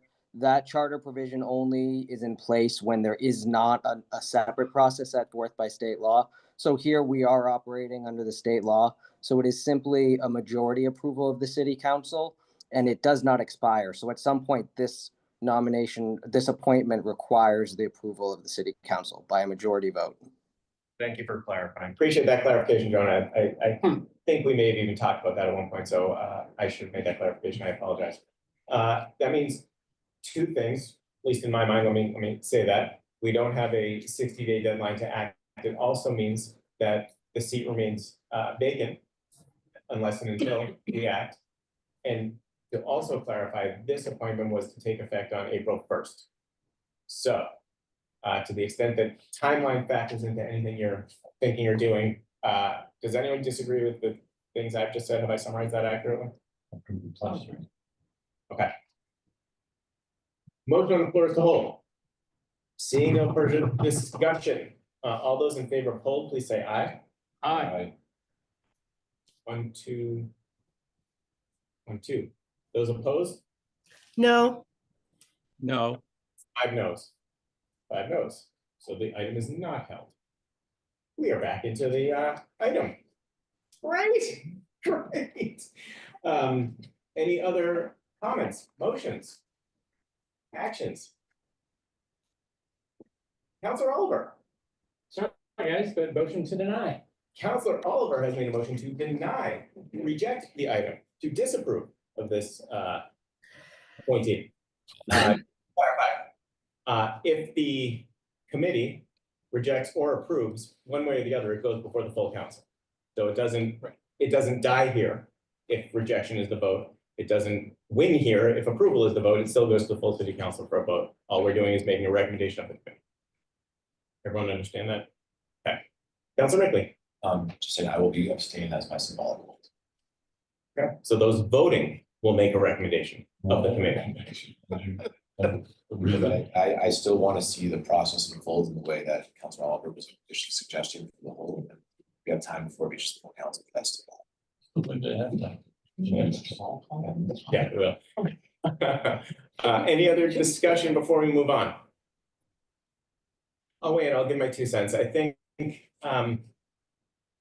the mayor certainly has the authority here to make the appointment or make the recommendation as she has. I looked at the law. I looked at a little bit of into the history. I do think the history is mixed. I don't think it's clear cut one way or the other. I think the mayor has the opportunity to set forth the person that the mayor wants. This council obviously has the opportunity to approve or reject. The criteria is clearly outlined in law, and I think the nominee meets those criteria. My hope, contrary to what some folks have said, is that despite the fact that it is a partisan position, that it is actually nonpartisan in its actions. I would hope that the election commission is not actually taking party into account when it makes its decisions on voting procedures, voting processes, and certification of votes. So that's my hope. I'd actually rather not leave the seat vacant. I would rather move forward with a qualified nominee. So I'm going to be supporting the nomination, but that's just. The motion on the floor is to deny/reject. Any other discussion? All right, all those in favor of rejection. So a yes vote is a vote to reject. All those in favor of rejection, raise your hand, please, so we can get a count here. 1, 2, 3, 4. Right, Malachi, Lopovitz, Sparrow, Oliver. Those opposed? 2. Abstentions? 1. Okay, so the recommendation of the committee is reject by a vote of 4 to 2 to 1. Okay, this will go before the full city council on January 21st. Okay, thank you. Thank you to folks who came here to speak about that tonight. Mr. Chairman, could I ask Will the testimony and comments made by the group that we did here today be in the record for the city? We do a committee report. Yes, there will be a committee report. All right. Thank you. Yeah, sure. We'll just take a 2-minute recess here for the folks online, because I think folks are gonna be leaving. It might be a little noisy. So 2 minutes.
Are we still on a break? Yes, we are. All right, we are prepared to reconvene. Hopefully folks are still there. Thank you for the 2-minute indulgence. 2 minutes. By my watch, it was 2 minutes. All right, the next item is item 1-25. This is a request to move Ward 3 Precinct 2 polling location. I believe from the Elections Division, Mr. John Doyle is here to talk us through why this is proposed and why perhaps it would be a good idea to do this. So, Mr. Doyle? Yep, thank you, Chair. I appreciate it. Let me just share my screen here and get the presentation up. You guys know I love presentations. Slide. All right, so like the chair alluded to, we have to choose a polling location for Ward 3 Precinct 2. Why the new location? So Temple Shalom, who's been a polling location since the March override budget election, Temple Shalom has been that polling location for 3-2 since that election, but they let us know that November 2024 election, the most recent one, was their last election as a polling location. Just we really have appreciated them, letting us use them as a polling location. They were great. It just kind of became more of a logistical headache than they were willing to deal with, which is totally fine. I definitely understand. The logistics can be a lot. So now we need to find a new location. At our last meeting, the election commission in early December voted 3-0 to favorably recommend the Warren House located at 1600 Washington Street.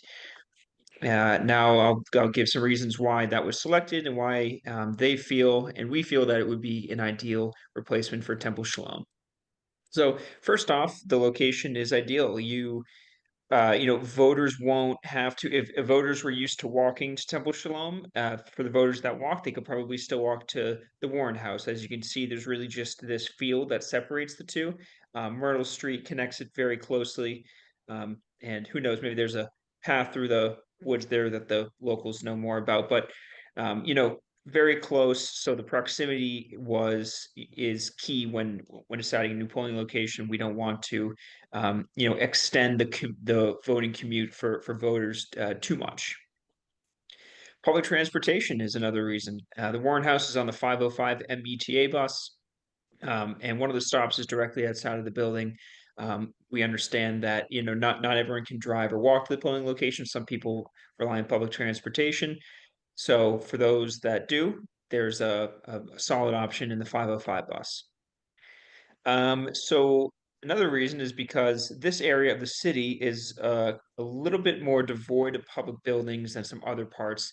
So this is the 3-2 area and a little bit outside of the 3-2, but we wouldn't have picked a public building really much outside what you're seeing now on this map. And the public buildings are in red here. So the Pierce School, that's what we were using, before Temple Shalom, so we wouldn't use that again. So there really wasn't too much. We did look into the possibility of using, I think it's this building right here is an old Publix work building, but it's not fit for any kind of occupancy at the moment, at least for what we need it for. So for those reasons, that is why we feel the Warren House would be a suitable replacement for Temple Shalom. And before I go on to the next item, I'll let you know if you guys have any questions, feel free to ask. I'll answer as many as I can. Thank you very much, Mr. Doyle. Councilor Oliver. Great, thank you, Chair. I only have one question at this point, and that is simply, have you had an opportunity to kind of surf this around with residents? And if so, have there been any concerns raised with this location?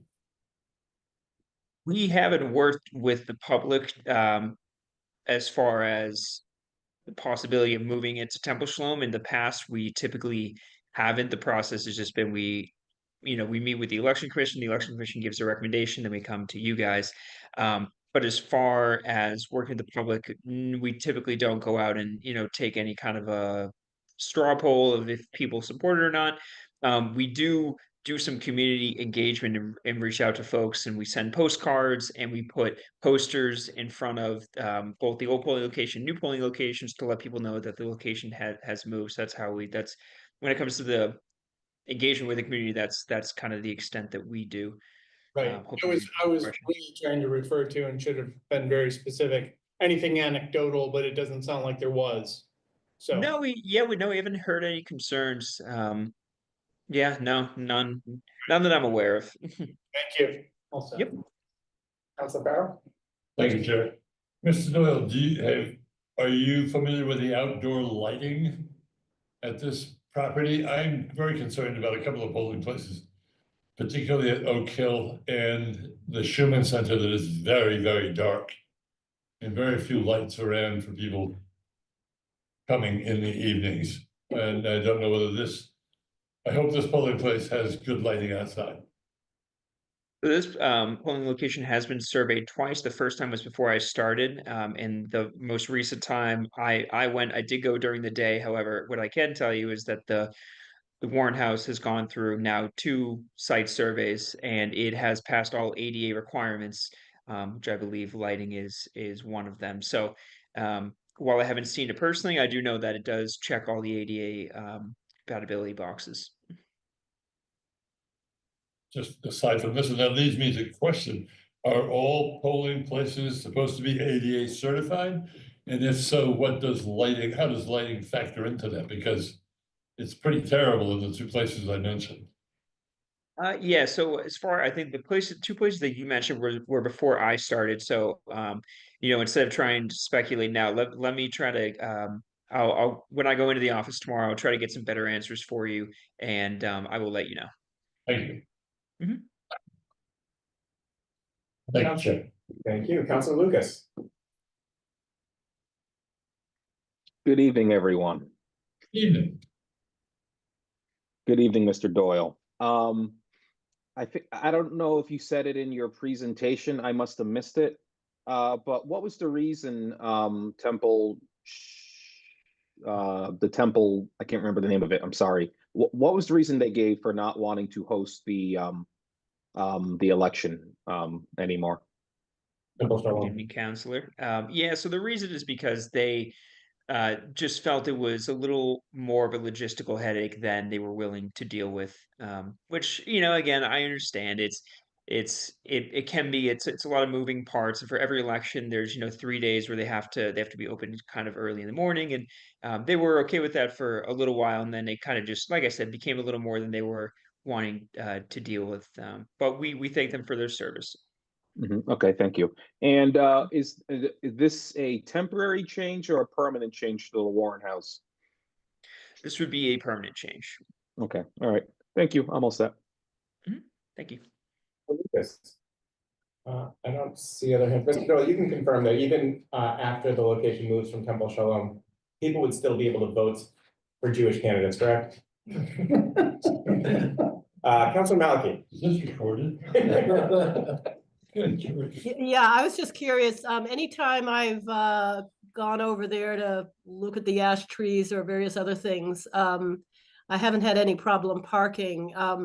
Will there be any particular parking arrangements on voting days to ensure that voters have easy access?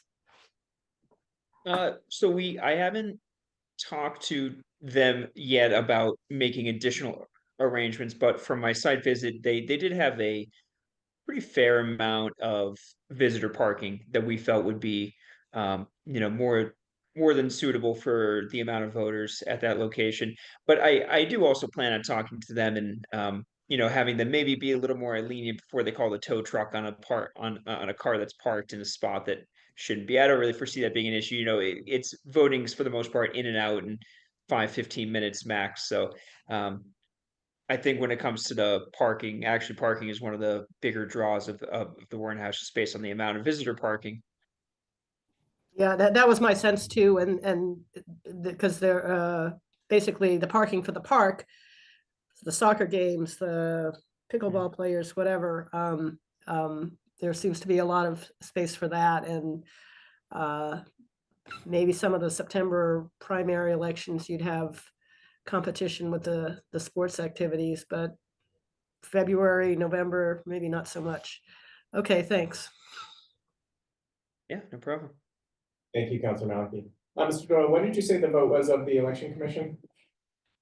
It was It was 3-0, three in favor, and 0 opposed, and the reason it wasn't 4 is because of the vacancy that was just discussed. Oh, there's a vacancy, okay, interesting, thank you. How does that count? And I see no other hands up, can I get a motion? Motion to approve? Counselor Farrell has moved approval. He beat you there, sorry. Any discussion on the motion? All right, all those in favor, please say aye. Aye. Hi. Aye. Any opposed? Any abstentions? All right, that's unanimous, 7-0. Thank you, Mr. Doyle. Next item, 498-24. This is Toronto, the mayor requesting authorization to appropriate and expend $180,000 for the March 2025 special election. Mr. Doyle? Back, let me share my screen again. One of these days I'll become quicker at it. Right.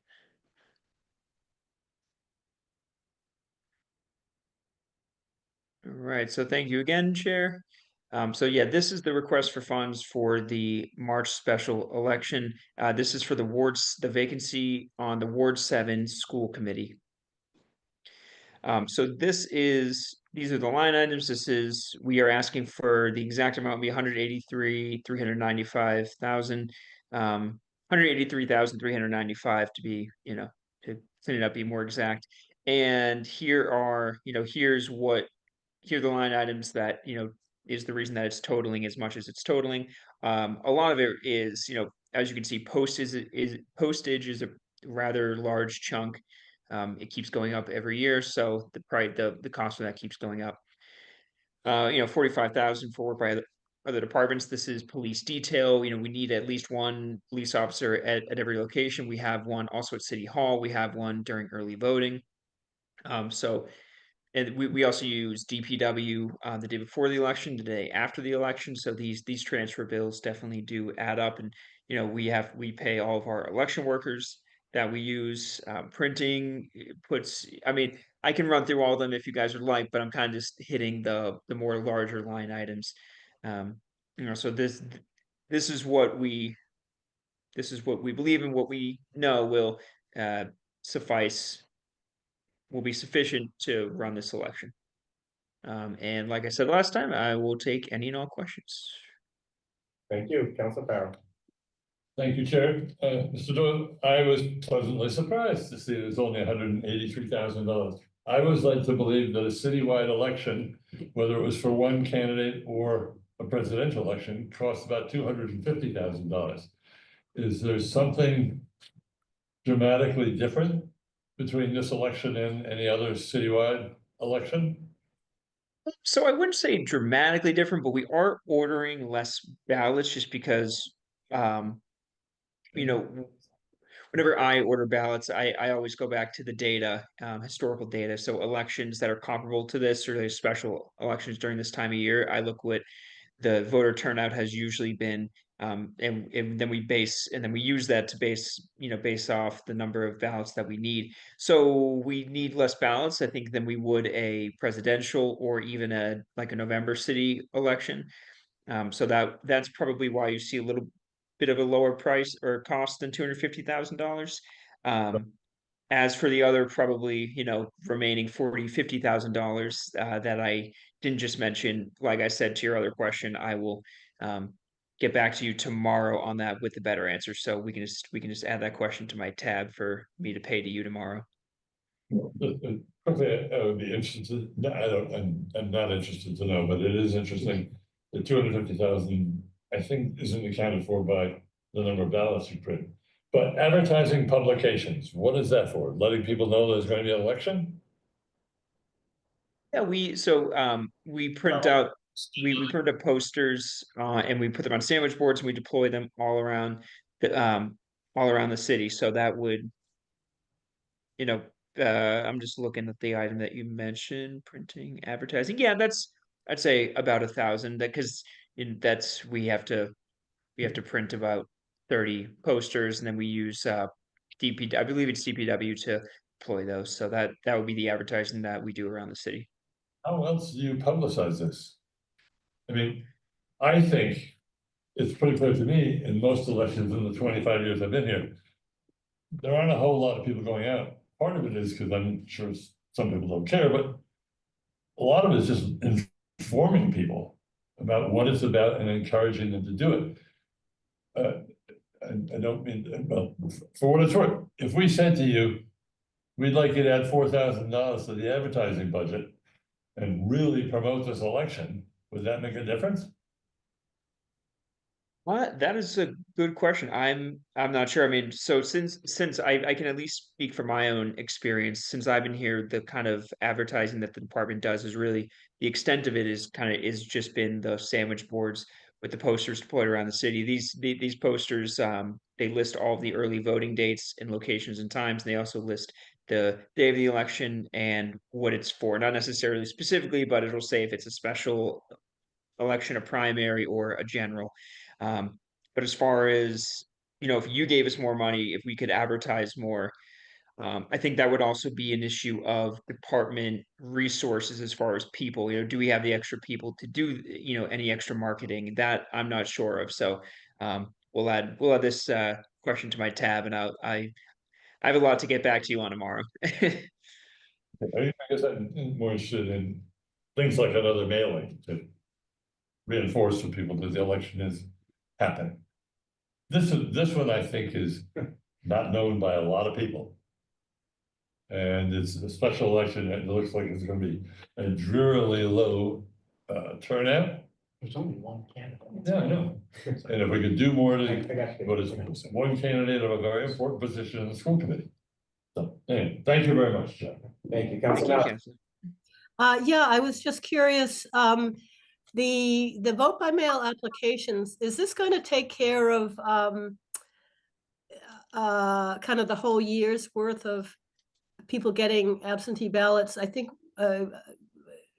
is the practice now that, I thought the clerk's office sent out something in the beginning of the year and people could check if they want to get vote by mail ballots for all the elections during the year. So it would be like the special, the September primary, the November. Is that going to be done via this mailing, or would you do one later in the year anyway, thinking that people might have just forgotten to do it or not paid attention in January or February?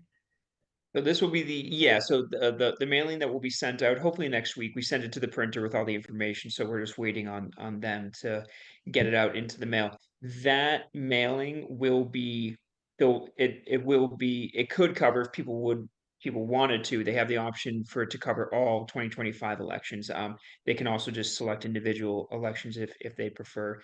This will be the only mass mailing of applications that we'll send out. I know the state does one after every election, and they send it to people who haven't signed up yet, but we just send one in the beginning of the year. And then of course we always have our individual applications on just 8.5 by 11 paper that we keep at the office, or people want it by email, we can send that to them. So people can do it all throughout the year, but the bulk mailing that we send out is just going to be it'll have all three options, or all four options, and it'll just be done next week, hopefully next week. Okay, and so this would be the one bulk mailing that the city does. And are you saying that the state would actually do something that if they could figure out who had not already signed up for getting absentee ballots, and they could send to all the other people? That's what the state does. Yeah, that's what the state. Yeah, that's what the state does. And the results of the responses to the mailing regarding the March special election, that would give you an indication of how many people or how many ballots you should print, in a sense. I mean, it would obviously be more than, you'd have to cover the in-person people who show up too, but it would give you an idea of the level of interest in voting in it. Yeah, exactly. That definitely helps us too. Kind of gauge how many ballots to print, and yeah, definitely. Okay. You don't want to run out either. That's been a problem in Boston. Okay. All right. Thank you. Yeah, we definitely don't want to end up on the news for any reason, especially that. You all set, Councilor Malky? Yep. Thank you. Thank you. I just want to quickly add two questions. I'm going to come to Councilor Mickley. In the materials, Mr. Doyle, it looks like I don't know if you're actually requesting 183,395 or to change the item to that. And I know that Councilor Farrell had a question about sort of an additional advertising budget. Mr. Temple, are you still on from the city's law department? Can you speak about the committee's legal ability to increase or modify the docket item upward? Sure, the city council does not have the ability to increase a requested appropriation. Really, it's no different than the budget process where the mayor allocates certain amounts to each department and to Newton Public Schools. That amount cannot be increased unilaterally by the city council. You could hold and request the mayor to amend the appropriation request, but the amount is the amount. Okay, so we could adjust it down, but we can't go to $180,000.01. That's right. I guess you could amend it down if you wanted to in this case. No, I just mean in terms of legal authority. I would. Yes, yes, you could amend down.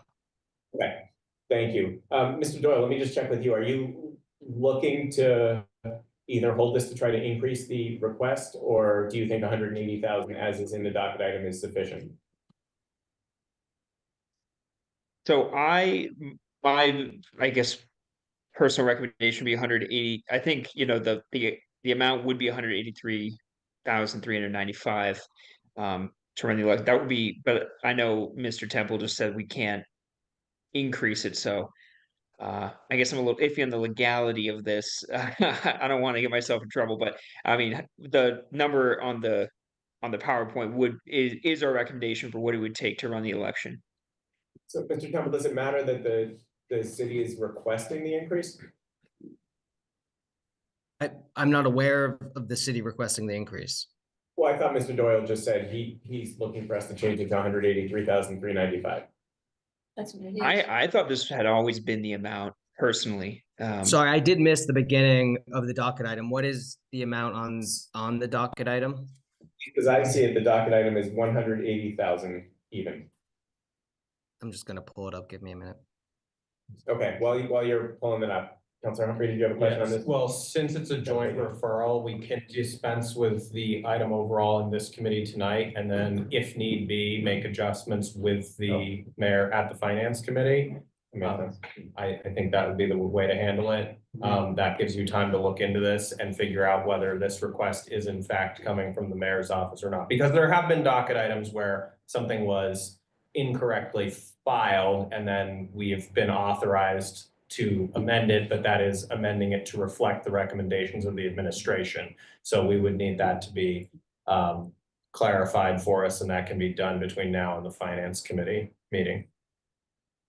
And I think on the floor, we would just need to probably solve the committee to reconcile if we have a different amount of finance. That's a good idea, Councilor Humphrey. Mr. Chair, Yeah. I think that's fine. I'm also comfortable with the understanding that what John is presenting here is an amended docket request, and this committee could approve it with this amended amount. Okay, so this would sort of qualify as a request from the administration. It's in the materials. Everything's on the level. We could amend the docket item to reflect the request of the administration tonight. Correct. Okay. Thank you. Appreciate that. I have Councilor Mickley and then Farrell. Councilor Mickley? Yeah, I actually want to go in the opposite direction of Councilor Farrell and see if this election ends up having one candidate, or in general, any election ends up having one candidate, are there ways to reduce the amount that we're spending? $183,000 is a lot of money to spend on a non-competitive election, if this or any election turns out to be that way. So are there levers that you have flexibility on that if we find that to be true, we can reduce the spend here? So I would say most likely not. The amount of candidates doesn't really change the amount required. Because we still have to mail out ballots, we still have to do the staffing and the transfer bills, and use the other departments. So if it stays one candidate running, then it wouldn't really lower this cost, because the amount of candidates wouldn't do that. There's a lot of other factors, but I hope that answers your question. You can always have a write-in candidate, correct? So you need to go through the process. There could be a writing, all it takes is about 5 votes for a writing candidate. So while there may only be one candidate running, we could get a few others that make their way onto the official results. Who knows? Yeah, I guess maybe the follow-up question is, when you model this relative to other elections, is this following the model right now of how many ballots we need, et cetera, based on non-competitive elections or competitive elections? Because I would think that you need less ballots for a non-competitive election, for example. And ballots cost money. That is true. I will say anecdotally, because I think Boston was mentioned tonight, my worst nightmare as election supervisor, and I know Carol's as well, will be running out of ballots. So, do we order more than we need? Yes, just in case something happens. Elections are unpredictable. Who knows if at the last minute there might be some issue, or maybe there ends up being somebody that throws their hat in the ring, and it becomes, we see that the turnout's going to be up more than we thought. I just like to order more ballots than we might need, to err on the side of caution, to not be the next Boston. No offense to Boston, great election department, but not trying to follow that. So yes, we do sometimes order more, and I don't think I personally would be willing to go down in the number of ballots just in case something unforeseen happened.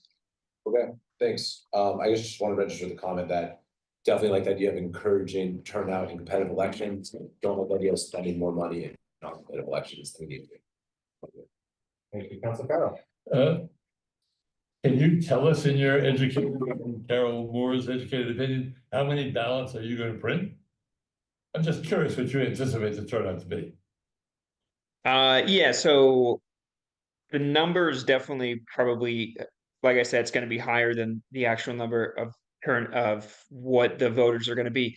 But I have to order early ballots and also official ballots. So the early ballots I have to order for everyone who's going to, and some of those people, so we have to mail out a ballot to everyone who applies for vote by mail. Some people who apply for vote by mail and get a ballot are going to choose not to vote by mail and will still go in person. So that's almost like a double ballot. So this number may seem high, but it's because some people might get both ballots, and then it's actually 2 ballots for one person, even though they're only voting once. I believe off the top of my head, we're doing 20,000 for vote by mail, and then maybe I do a little more for in-person just in case. And I think it might be like 24,000. Maybe it's 20,000 for both. I can get you guys a better answer on that tomorrow when I have my spreadsheet in front of me, but I believe it's 20,000 for both. And again, more than we need, but I think that's the best case, best course of action here is to go a little bit more than we need. And if this was, for the presidential, we actually ordered more ballots than we had registered voters, and we needed pretty much all those ballots. So this may seem like a lot, but it's much lower than than compared to the presidential or other elections. Well, I greatly appreciate your enthusiasm. But yeah, thanks. I think the turnout, most of us have said the turnout in this is going to be pretty low. And just wild calculations, it could turn out to be $50, $60 a person, given the numbers you've got here. And if we're going to spend that kind of money, I certainly would like to see us spend a little bit more. Maybe you can take it from another category, but to really encourage people to go out and vote. This is important. It's 1/8 of the school committee. I'm sorry, one night. I don't think about warding. I didn't say that. Yeah, thank you. I appreciate it. It just seems like a lot of money and without a lot of effort to get people out to vote. Thanks. Thank you, Council. I'm not seeing other hands. Motion? I would like to move to amend the amount to $183,395. And approve it? Well, I don't know if you want to take that in 2 separate steps. I think we do it as one. Okay, then yes, and then subsequently approve that. So Council Humphry has moved approval of an amended item at 183,395. Can I get discussion on that motion? All right, all those in favor, please say aye. Aye. Any opposed? Any abstentions? Unanimous. Unanimous. Easy to spend. Easy. Thank you, Mr. Doyle. Have a wonderful Thank night. you, committee. I appreciate all of your time. Have a good night. The next item is item 149-24. This is an ordinance change to prohibit the sale of tobacco and new to anyone born on or after 1/1/2000 but if I am not mistaken, it has already been amended to be 1/1/2004. That's right. Councilor Albright has championed this item. I want to give you an opportunity to say what has happened since our last meeting, which I left very quickly. Not because I'm afraid of this item, though I am terrified of it, but because I think my daughter was in a car accident as we got started, so I'm back. Councilor Albright. So what's happened, I hope you had a chance to read all the materials that was in the packet. I think that they, my friends in Brookline supplied them to me, and I think the fact that they were hot off the press really, they were very up to date. Can I just go through a few of the salient features of what we're trying to, what we can accomplish here? Yes, and then let me just clarify. I know there are a number of people who have an interest in this item. So I'm going to let Councilor Albright introduce it, tell us what has sort of happened and what we've seen in our packets. I'm then going to open it up for some public comments. I'm going to give anyone who wants to speak 3 minutes to speak. And then after that, we'll come back in committee and discuss it. Okay. Okay, Councilor Albright. So I think we all know at this point that smoking is the leading cause of preventable death. And the CDC says that 480,000 deaths happen each year because of smoking. And I don't think there's much disagreement about the fact that smoking is a harmful and addictive habit.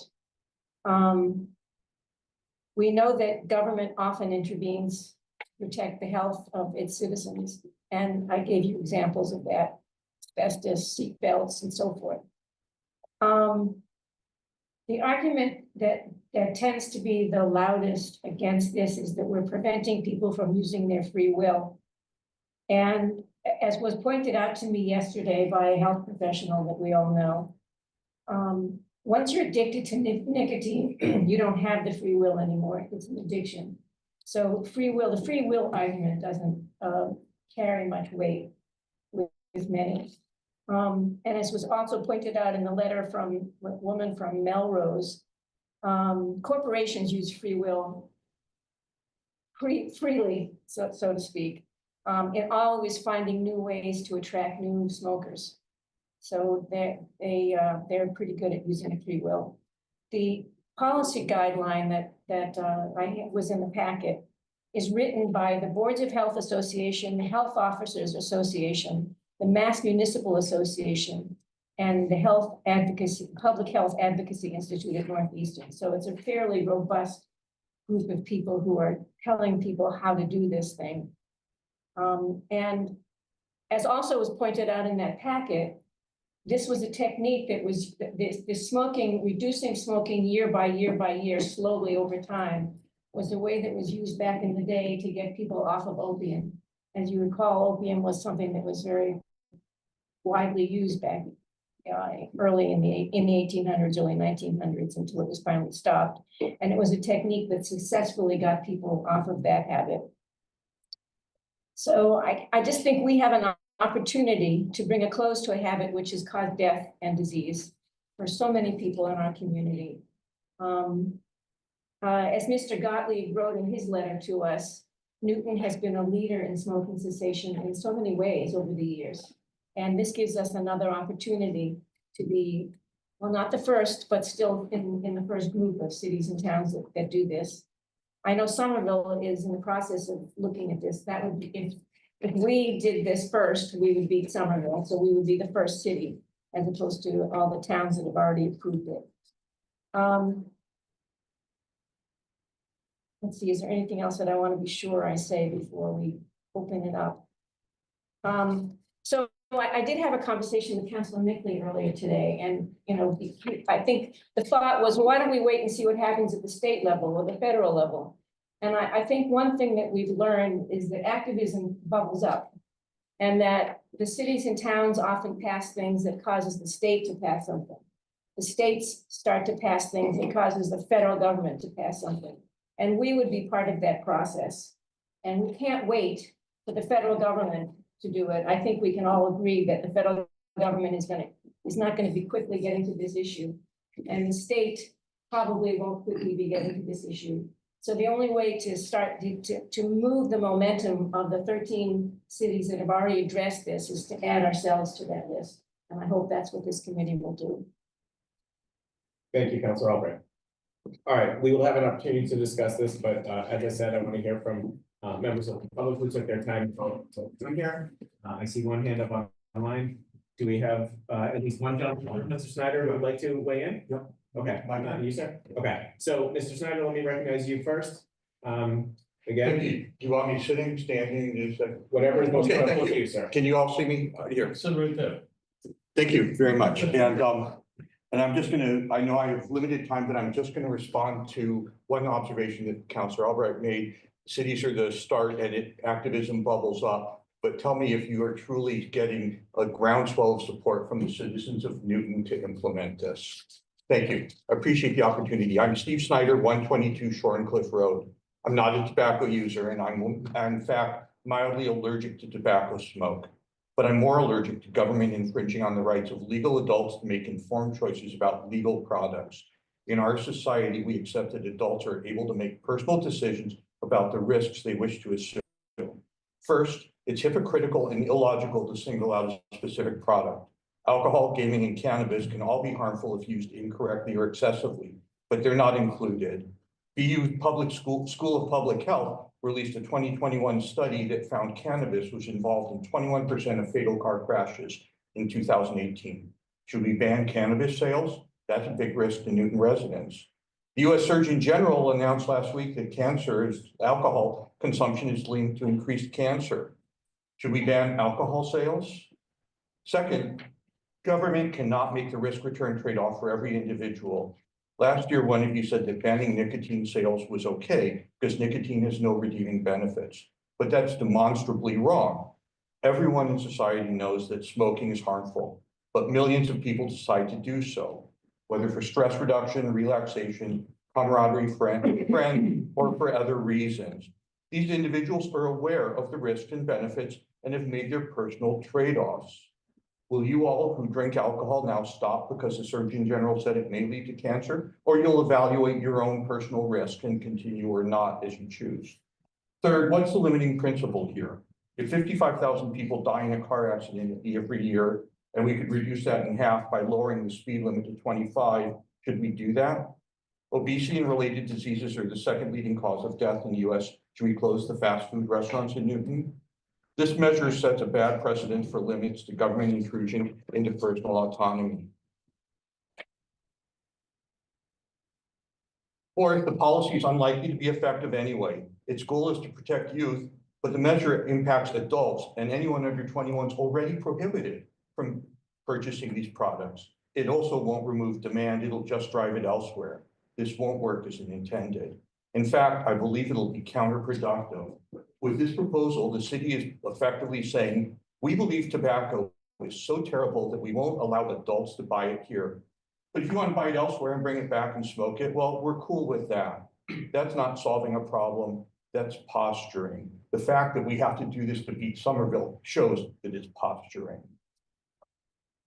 Fifth, comparisons with banning lead paint and asbestos are disingenuous. These are not substances that people seek to consume. Once they're in the environment, people can't avoid exposure through their own actions. So this analogy to tobacco is flawed. The same with seatbelts, but I'll skip that because I'm short on time. To conclude, last year, one of the counselors said one of the roles of government is to keep citizens safe. I disagree. Government's role is to secure the conditions for citizens to exercise their unalienable rights of life, liberty, and the pursuit of happiness. This proposal is the equivalent of, because it's bad for you. That's the way parents talk to toddlers. It's not the way free and independent citizens interact with each other. And it's certainly not the way we expect the people we elect to treat us just because we've temporarily given you legislative authority over us. We do not need an overreaching government telling legal adults what legal products they may or may not use because certain counselors who don't have a personal stake in the outcome decide so. I don't smoke. If you don't want to smoke, don't. As adults, you get to make those choices.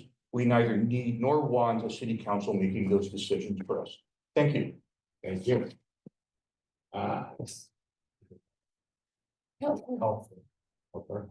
Mr. Helfer, this is the big moment you've been waiting for. Sorry that we didn't allow you to speak earlier. but now is the time. This is the item. That's quite all right. I found your discussions quite interesting. My name is Stephen Helfer, and I represent Cambridge Citizens for Smokers' Rights. We received no funding whatsoever. Last September, the Centers for Disease Control reported teen cigarette smoking is at an all-time low. Teen vaping is at a 10-year low, and their nicotine pouch use is at about 2%. According to Gallup, adult smoking is at an 80-year low, and the CDC reports that for every 3 persons who have ever smoked, 2 have successfully quit. Apparently, for most people, smoking is not a lifelong habit. When youth and adult tobacco and nicotine rates are so low, it seems unfair to burden retailers with onerous new regulations. Most of these retailers are immigrants of color, and while this new regulation might not shut them down completely, it would hurt and devalue their businesses. The ACLU warned the FDA that tobacco policies that amount to a prohibition for adults have serious racial justice implications. Peabody and Worcester have declined to enact this generational tobacco and nicotine ban, which is really a prohibition. It would lead that in 5 to 10 years, it would mean that a 30-year-old combat veteran would be prohibited by law from buying cigarettes, while 21-year-olds are buying marijuana at the state's 400 marijuana outlets, alcohol, lottery tickets, and the like. I'd like to make one more point, and is that number that's 480,000, we're not talking about actual people there. That is a computer generated model that really, even that number is completely out of date. Again, those are not real people. I ask you not to jump on the bandwagon and beat Somerville, but to refrain from adding new regulations that really we could do without. Thank you. Thank you, sir. Do you want to? Yes, Wait, and again, just if you can give us that name and address. Sure. We'll sit here. Sure. Wherever you'd like. My name is Zachary Rich. I live at 36 Willow Park. I'm a husband. I have a young son, and that's why I'm here to urge you to consider moving forward with this. During the COVID pandemic, I worked in the COVID ICU as an intensivist, and every day I would see the ICU fill up with COVID patients die. And as the pandemic waned, our ICU beds filled up with patients suffering from diseases associated with tobacco use. And every day I still go and work in the ICU, and it's still full of patients dying from a preventable cause. Now, I absolutely love my job as an intensivist. No offense, but I don't think public policy and local politics are for me. But I know even if I go to work every day, there's really nothing that I'm going to do as a clinician to change that. And I think right now you have a unique opportunity to do something that I will not be able to do. And that would be to have Newton join this movement here in preventing the largest cause of preventable death and disability.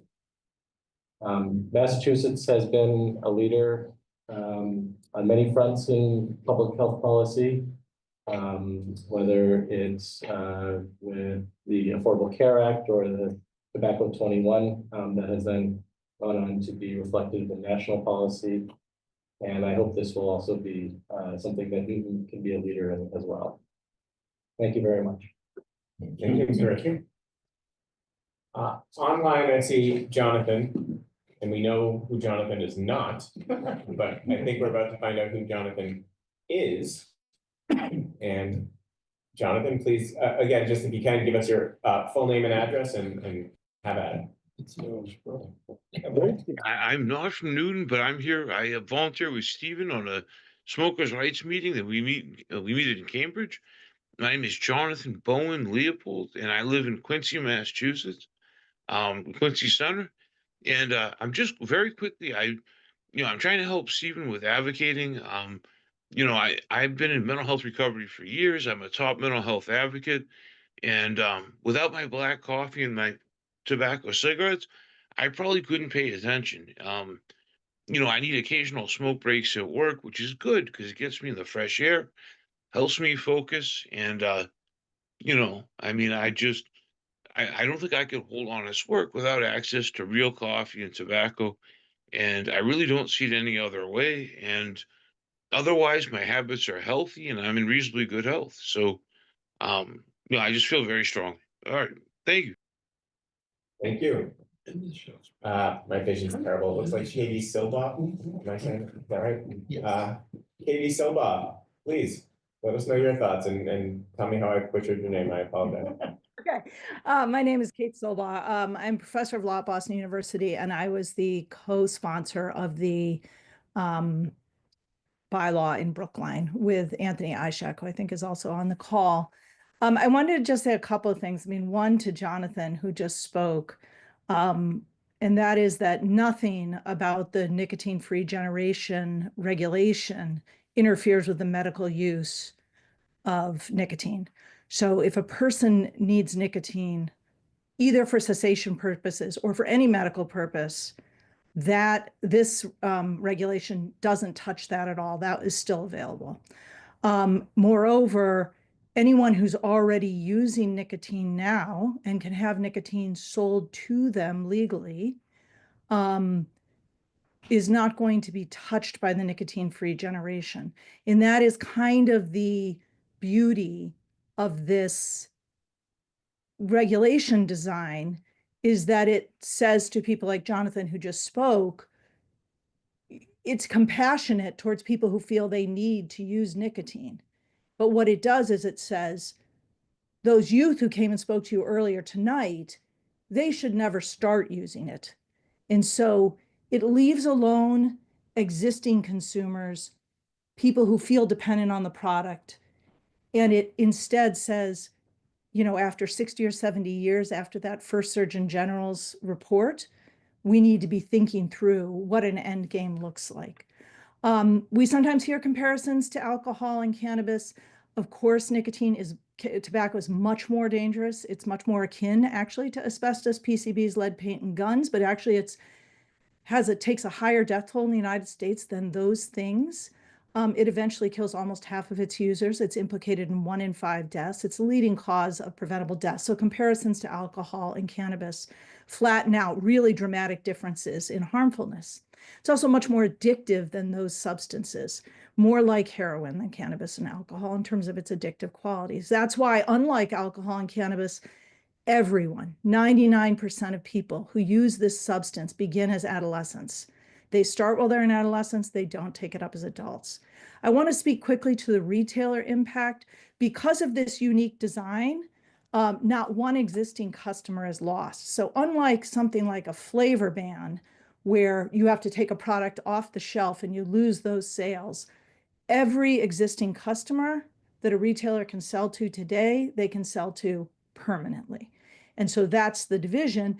Just no one new will be aging in because, of course, there is no safe age to begin using tobacco. And also, I just want to clarify, you heard earlier that Worcester had declined to adopt this. Worcester has absolutely taken no action on this. They have not declined to adopt it. It's the second time we've heard this at one of these meetings. They're just completely inaccurate. Nothing has happened in Worcester. So we have 12 jurisdictions that have started. We would absolutely love to have Newton be the first that did it through politically elected figures. That would be a real breakthrough. We think this is rolling forward. A lot of different jurisdictions are hearing this right now, and we're just very excited that you're considering it. Thank you. Thank you. I know that several others mentioned how much they've enjoyed the meeting tonight, and I know that you meant to mention that as well. I see Jan Sturman. Hi, folks. How you doing? Still here. I'm gonna be brief. Janet Sturman, Church Street, Newton Corner.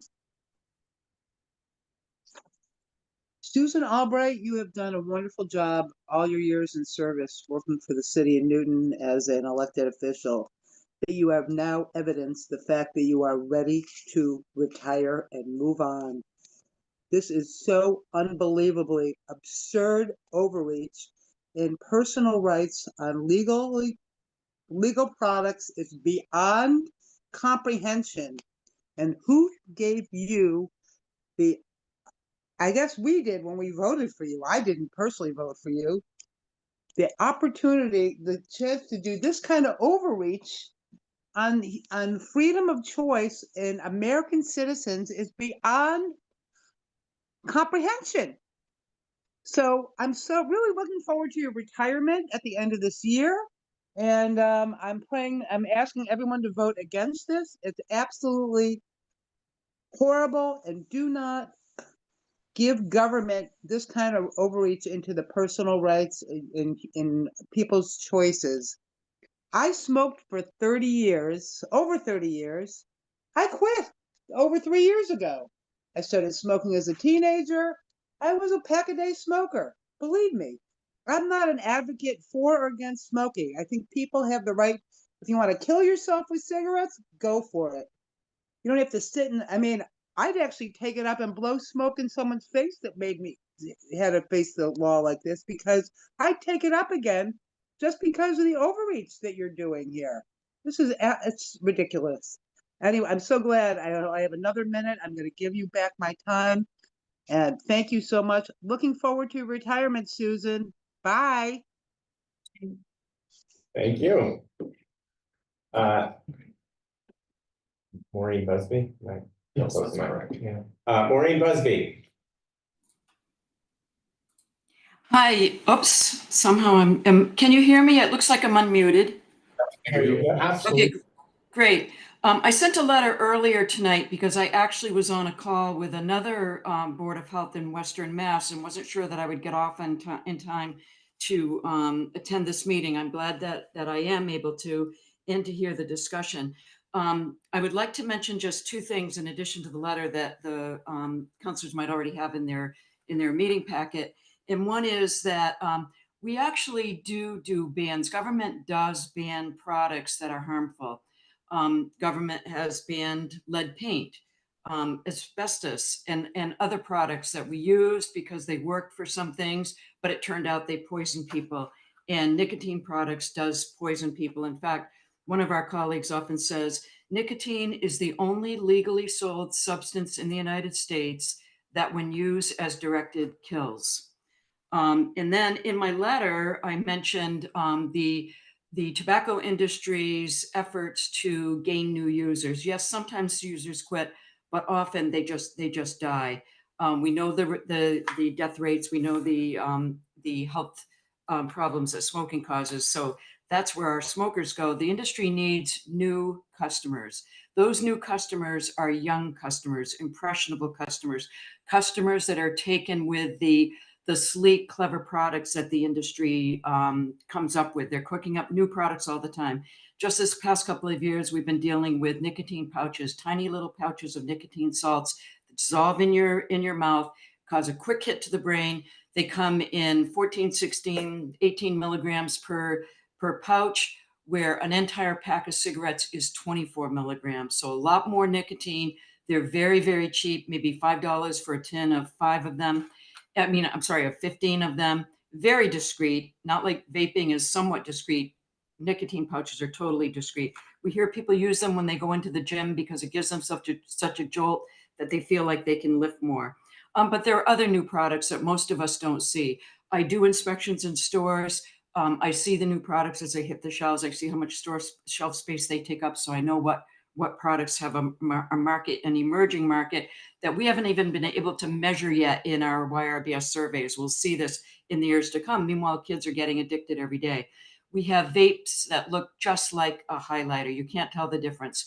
We have vapes now that have an LED screen that tells you how many puffs you have left, just like your dashboard, so that you remember to go get another one, just like you remember to fill up. And now we have vapes that have a video game in the vape device. You can play Mario Brothers while you vape. So the industry will always be cooking up new products, just as they did when Massachusetts did a menthol ban. The industry came out with Newport non-menthols for the menthol smoker, right at the tagline for the menthol smoker. Same green packaging to trigger a menthol smoker who might have quit. And of course, after testing, we found out that those new non-menthol products that were supposed to be okay by our flavor ban here in Massachusetts actually contained a chemical that tricked your brain into thinking you were getting menthol. That is the industry playbook, and it'll go on and on and on. And that's why I am such a proponent of this policy. We have to work on getting to the end game, a real end game, not the whack-a-mole policies that we've done for years and years. Thanks very much. Thank you. Meg Ward?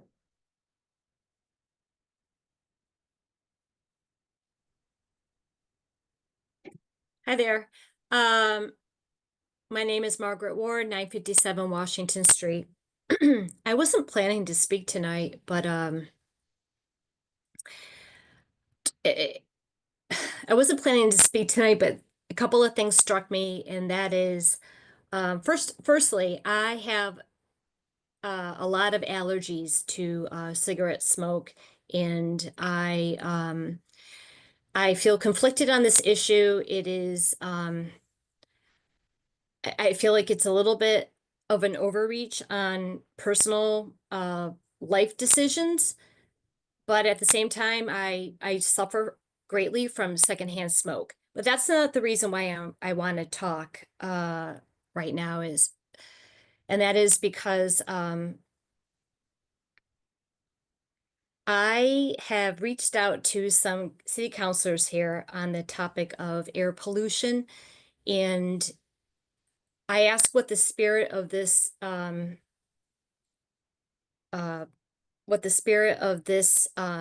docket item is for. And if it's for lung health, then I want to ask that we look to all the things that might be affecting the health of people, and that is particularly the air pollution along the Mass Pike. There are certain, or actually I've reached out to certain city councilors. I think some of them are here tonight, and I've expressed my concern about the issue of ultrafine particulates along the Mass Pike. There's currently a bill in office at the state being considered where we're going to be putting more air pollution monitors in place that actually track ultrafine particulates. Anyways, I'm speaking. I'm not actually I wasn't planning to speak tonight, so I'm ad hoc and I have brain fog issues. But the point I wanted to get to is that if we actually are concerned about lung health, then we should also be considering the air pollution along our Mass Pike. And not actually in the Mass Pike, in the city of Newton altogether, along Route 9. We have, if you consider our city, we have major highways that go through there. We have I-95, I-90, also Route 9. And I don't think we're taking air pollution seriously enough. I put an inquiry to via the Newtonville Area Council to Mayor Fuller's office to use ARPA funds to actually just do a baseline study on how bad the air pollution is. And I got a reply back that like, oh, it's not our issue. It's the responsibility of the Department of Transportation. This is coming from Jonathan Yo. It's the Department of Transportation's responsibility to track air pollution in the city of Newton. So, so to that end, I, again, sorry, this wasn't planned, I'm rambling, but if we find this a concern to the health, the personal health of people who live in Newton, then I will reach out and actually to the sponsors of this bill, which is Counselor Albright and Counselor Lucas. And let's talk about, expanding our concern for the lung health further to looking at air pollution along the people who live along highways, which would be Ward 1, 2, and 3, and actually along Route 9, Route 95. And sorry for the ramblings. Thank you. Thank you. Thank you. Sorry. Thank you. Anthony Ishak, welcome back. Thank you for having me. I am a nearby neighbor in Brookline. And as Kate mentioned, I was a co-sponsor of this policy idea in Brookline in 2020. I'm also a pharmacist at an academic hospital. I work in primary care, taking care of patients at higher risk for cardiovascular, bad cardiovascular outcomes, treating people with diabetes and high blood pressure. So I can certainly appreciate taking a holistic look at what impacts people's health. Policy before you is one method of helping to improve health. Working on this policy loosens up resources at points in the future to address other problems.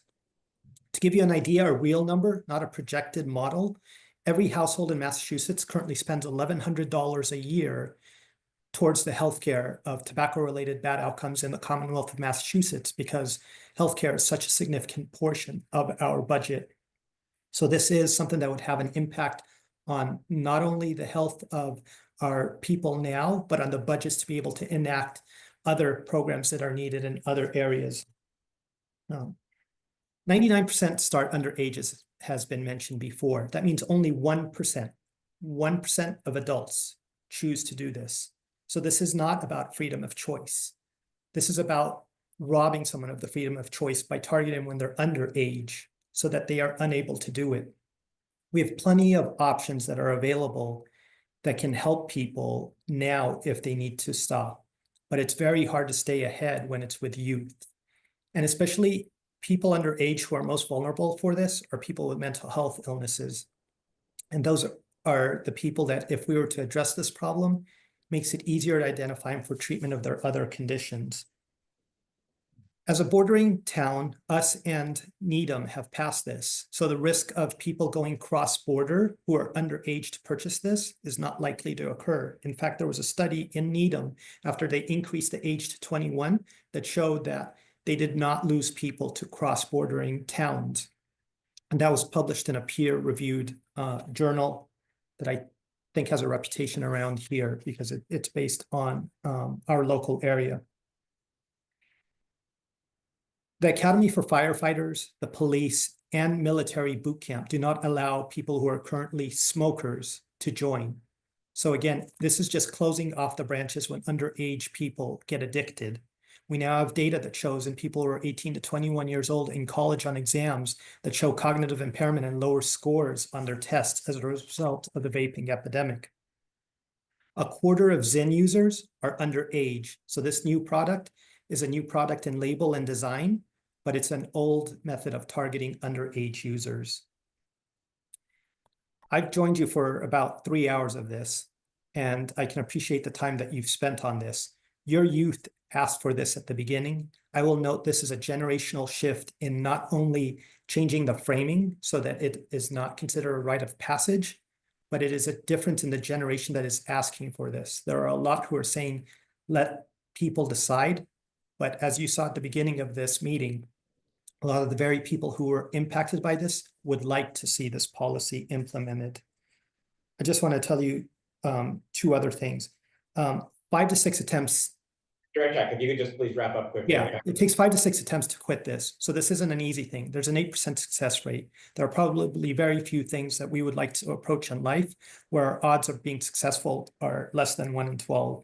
So I would encourage you to join the other 12 communities to do this because it does provide momentum for state action. There's a threshold needed. Please help us and join that threshold. Thank you very much. And thank you for sticking with us for all 3 hours. Mr. Ken Elstein. Yes, thank you. My name is Ken Elstein. I'm on the Board of Health of Town of Belchtown, and the reason I'm late is I just got back from our meeting tonight. We were the 11th town that approved this. And no doubt you've heard all of the details and technologies and so forth. But let me just say, as a human being, I'm very happy that I lived long enough to meet my 4 grandchildren. And I don't think anybody on this or any other board would say to either their 14-year-old son or their 9-year-old daughter or one of their neighbors, it would be okay for those children to grow up, have children, and die at the age of 40 or 50 and never meet their grandchildren. This is about saving lives. Now, we did some crude estimates that we would save in our town of 15,000, 3 to 5 people would be able to live out their lives if we approved this very modest measure. The first year, it's going to have almost no impact at all. But I think it's really important to go back and think about the kids. The rest of this is just fluff. We need to pass this, and we need to join the other 12 communities that have already approved it. Thank you very much. I appreciate it. Thank you. Thank you for your time tonight. Are there other comments? Mr. Chair, is from, the commissioner going to speak? well, she can speak when we come back in committee, so. Okay. Just want to see if there are any public comments from any other members of the public who are here, who didn't get a chance to speak, or if not, I'm going to bring it back into committee. Okay, thank you to folks who took the time to come here. We do appreciate all the comments. I know Councilor Humphrey wants to speak. I think Commissioner Lau, did you want to speak as well? Commissioner Lau, go ahead. Sure. Hi, everyone. Thanks for having me here and giving me an opportunity to share my comments. I think for those of you who don't know me, my name is Shinyi Lau. I am the Commissioner of Health and Human Services for the City of Newton. I am also a nurse. I've heard, it's been very interesting to listen to all the discussion and to hear perspectives from both sides of the issue. I can certainly understand and appreciate the free will question and the concern about the potential impact on businesses. I think a lot of the points I was going to make have already been made tonight, but I will sort of just revisit them to sort of re-emphasize the importance of them. I think given the nature of tobacco products and sort of how unique they are compared to certain, different other substances and other things that have potential harm out there. And, as somebody pointed out, the very carefully crafted, unique, gradual approach of this policy. On the whole, I would definitely recommend passing this, the proposed amendment. I have also spoken at length with Mayor Fuller about, her thoughts on this, and she is also in favor of passing this amendment. Like I said, I think none of my points are going to be new, but I just want to, again, really hone in on them. Many people have pointed out tobacco products are uniquely dangerous and addictive. There certainly are other substances, including legal substances, that are available that are also can have potential harm and can be addictive. Nicotine is more addictive than those substances. And again, there's no safe amount. It's harmful at all ages. As we mentioned, secondhand smoke affects other people. And smoking is also the leading cause of preventable disease, disability, and death in the US. I think somebody has pointed out, we heard from the incredible doctor. Thank you for your work as a nurse. Really appreciate the collaboration between healthcare providers. And as you know, we are currently experiencing challenges with healthcare costs and strain on the healthcare system. And nicotine and smoking-related diseases contributes to that significantly. Data shows that most people who smoke begin by the age of 26. It's 95% before the age of 21 and 99% before the age of 26. It's also important to point out that older peers are a significant source of tobacco for young people who smoke, and that having peers visibly model smoking behaviors can also influence initiation of youth tobacco use. And so having a law like this that increases that minimum age of smoking takes away that the source of tobacco as well as the that modeling. As Maureen pointed out, the tobacco industry is smart, right? They have a lot of money and they target young people. We learned this, you know, during that large lawsuit against tobacco companies. They're targeting new consumers, and so they know young people are vulnerable to addiction. They know that it's an addictive product, and they're always coming out with new products that are particularly interesting to youth. And I think, again, with what's really important to remember about this law is that it is gradual. It's not like other bans or other laws that have that are similar that sort of just cut off all access immediately. It does slowly happen over time, and that current smokers aren't affected. So I certainly would strongly prefer this law to be passed at the state level. I think, you know, having a patchwork of municipality by municipality laws for something like this can be challenging. But as we have seen historically, the state unfortunately often doesn't pass this type of regulation until a critical mass of municipalities have passed the same regulation. One last technical thing I want to point out is that I think at this point, since we're past January 1st, 2025, I can't believe it. I'm still getting used to saying 2025 instead of 2024. I believe the birth date should actually be moved up to January 1st, 2005.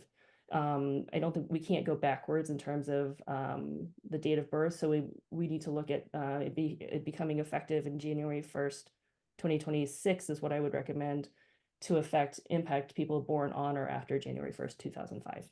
And I'm also happy to answer any questions. Thank you, Commissioner. I have 3 counselors so far. I have Humphrey, Lucas, and Farrow.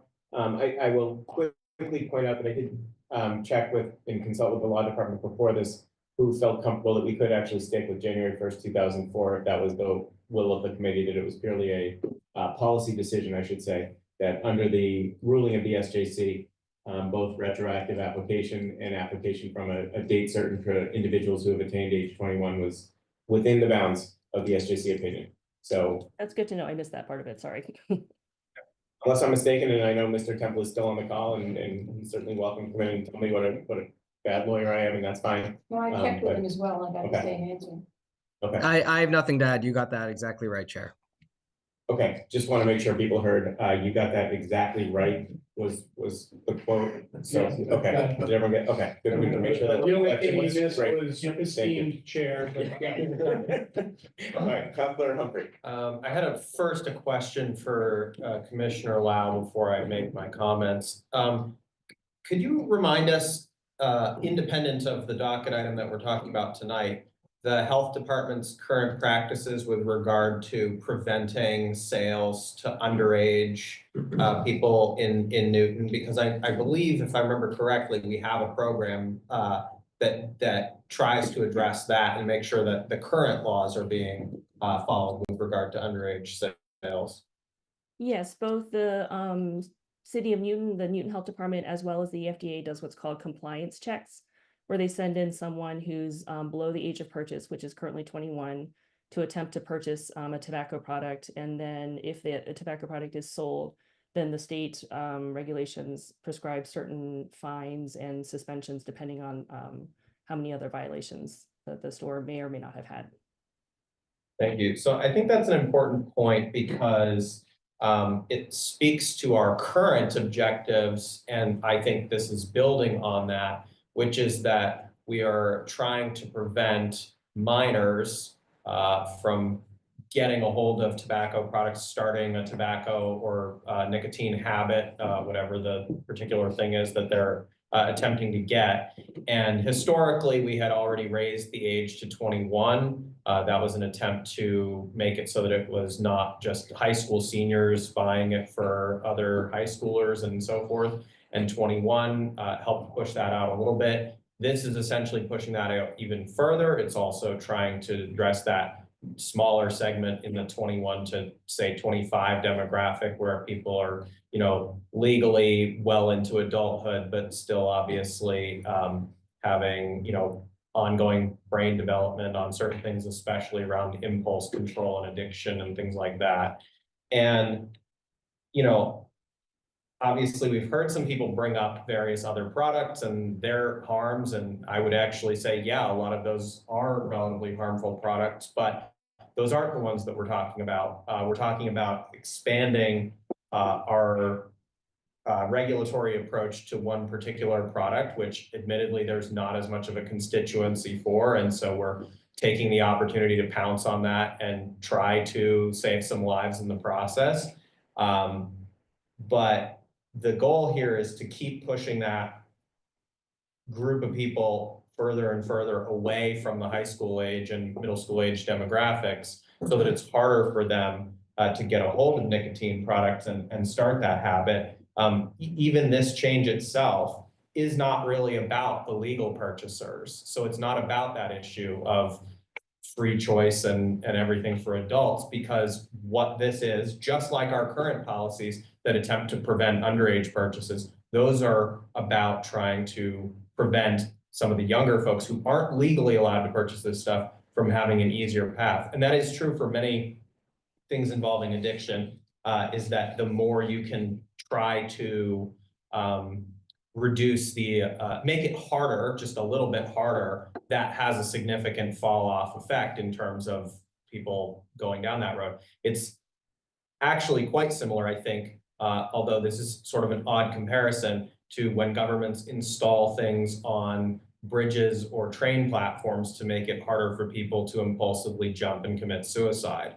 This is essentially a way of making it harder for someone to, even an adult, to, if they're of the age that will, be part of this generation, to be purchasing this stuff and say, that they're not going to get it through various local connections. They're not going to get it through the older siblings, and they're not going to, if they are over the age of 21, but after this cutoff, they're going to have to go to a different town. And in many cases, that's going to be enough of a deterrent to facilitate their attempts to quit if that's what they're trying to do. Just in the same way that we've also taxed tobacco. There's a lot of policies that already exist that are headed in this direction.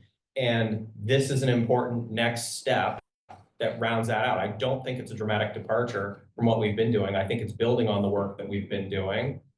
And the mythology is that this is a dying industry that's going to fade out on its own. And that is patently untrue. It's certainly untrue with the rise of the electronic devices and things like that, and the other efforts that are very blatantly geared toward hooking people that are underage. But it is also just globally, you can check the sales and the expanded markets and everything else. These companies are not going away. I'm not sympathetic if a retailer is making their money on something that is damaging. Yes, I can't do anything about some of the other products, but this one I think we can. So there is a political dimension to this. And the tobacco companies themselves, which promote all kinds of propaganda around, freedom of choice and everything else, are among the most powerful political actors on the planet. And even though they have moved a lot of that activity into the background in a way that is less public than it used to be, they still have a huge effect on trade negotiations and all kinds of other things, because they are strong and they continue to be strong, and this is not going to fade away without action. So yes, I can't solve all of the vice problems in the country, but this is one that locally we can take a step on that is consistent with all the other steps we've been taking. It's going to have a material benefit to a lot of people and potentially save quite a lot of lives. And I think that it's consistent with, as Councilor Albright said, a strategy of building up critical mass to get higher level policies enacted that match this. That's the same strategy that we did when I was working on the marriage equality efforts. I was working in Delaware, not because there's a lot of people in Delaware, but because that counts as one additional constituency. And then that went to the Supreme Court and they took that into account. So I think this makes a lot of sense to me from a practical standpoint and from a political standpoint. I think this is a political question in addition to a public health question, but I'm fine with that. Thank you. Thank you, Councilor Humphrey. Councilor Lucas, I'll back up. Thank you, Chair. So the only thing I wanted to say, or I wanted to say several things, but the one thing of importance I wanted to say is that I think the committee should take the advice of the commissioner in changing the date of when the ban goes into effect. Because I'm reading the ordinance right now, and it says basically anyone born after January 1st, 2004 will be unable to purchase tobacco products if this ordinance passes. But what it means is that anyone who is 21 now and turned 21 on January 1st of this year, up until, you know, today, January 8th, those individuals who are 21 can legally purchase a tobacco product in Newton. But the way how it is written, they will then be unable to purchase tobacco products in Newton, and we will be taking away that privilege. So what I would recommend is that we change the dates and move it forward 1 year and have it be for those born on January 1st, 2005, and it should go into effect on January 1st, 2026. Other than that, I like the ordinance. I think it's a good ordinance. It will certainly promote better public health and reduce smoking in Newton. So that's all I have to say. Thank you very much. Thank you, Council Lucas. Council Farrell? Thank you, Chair. I honestly don't know where to begin. There is nothing about this ordinance that I think works. Well, that's a good start. No strong opinions other than No. that, right? Which by definition means the loss of free choice. I smoked for 33 years. And a doctor walked in, my primary care doctor walked into the office one day, and was dragging this thing and said, you know, this is, it's an oxygen tank. And I said, yeah. He said, what color do you want? I said, what do you mean? He said, well, if you keep smoking those cigarettes, you're gonna be carrying one of these around for the rest of your life. I walked out, never had another cigarette again in my life. But I don't have very many friends right now. I have a lot fewer friends during the 2 or 3 months after I gave up smoking. It is horrible. It is really hard to do, but it is possible. That followed on a 6-year experience in the early 1970s. You can all figure out my age from this. When I organized and ran drug rehabilitation programs for heroin addicts in Roxbury, a 30-bed residential program.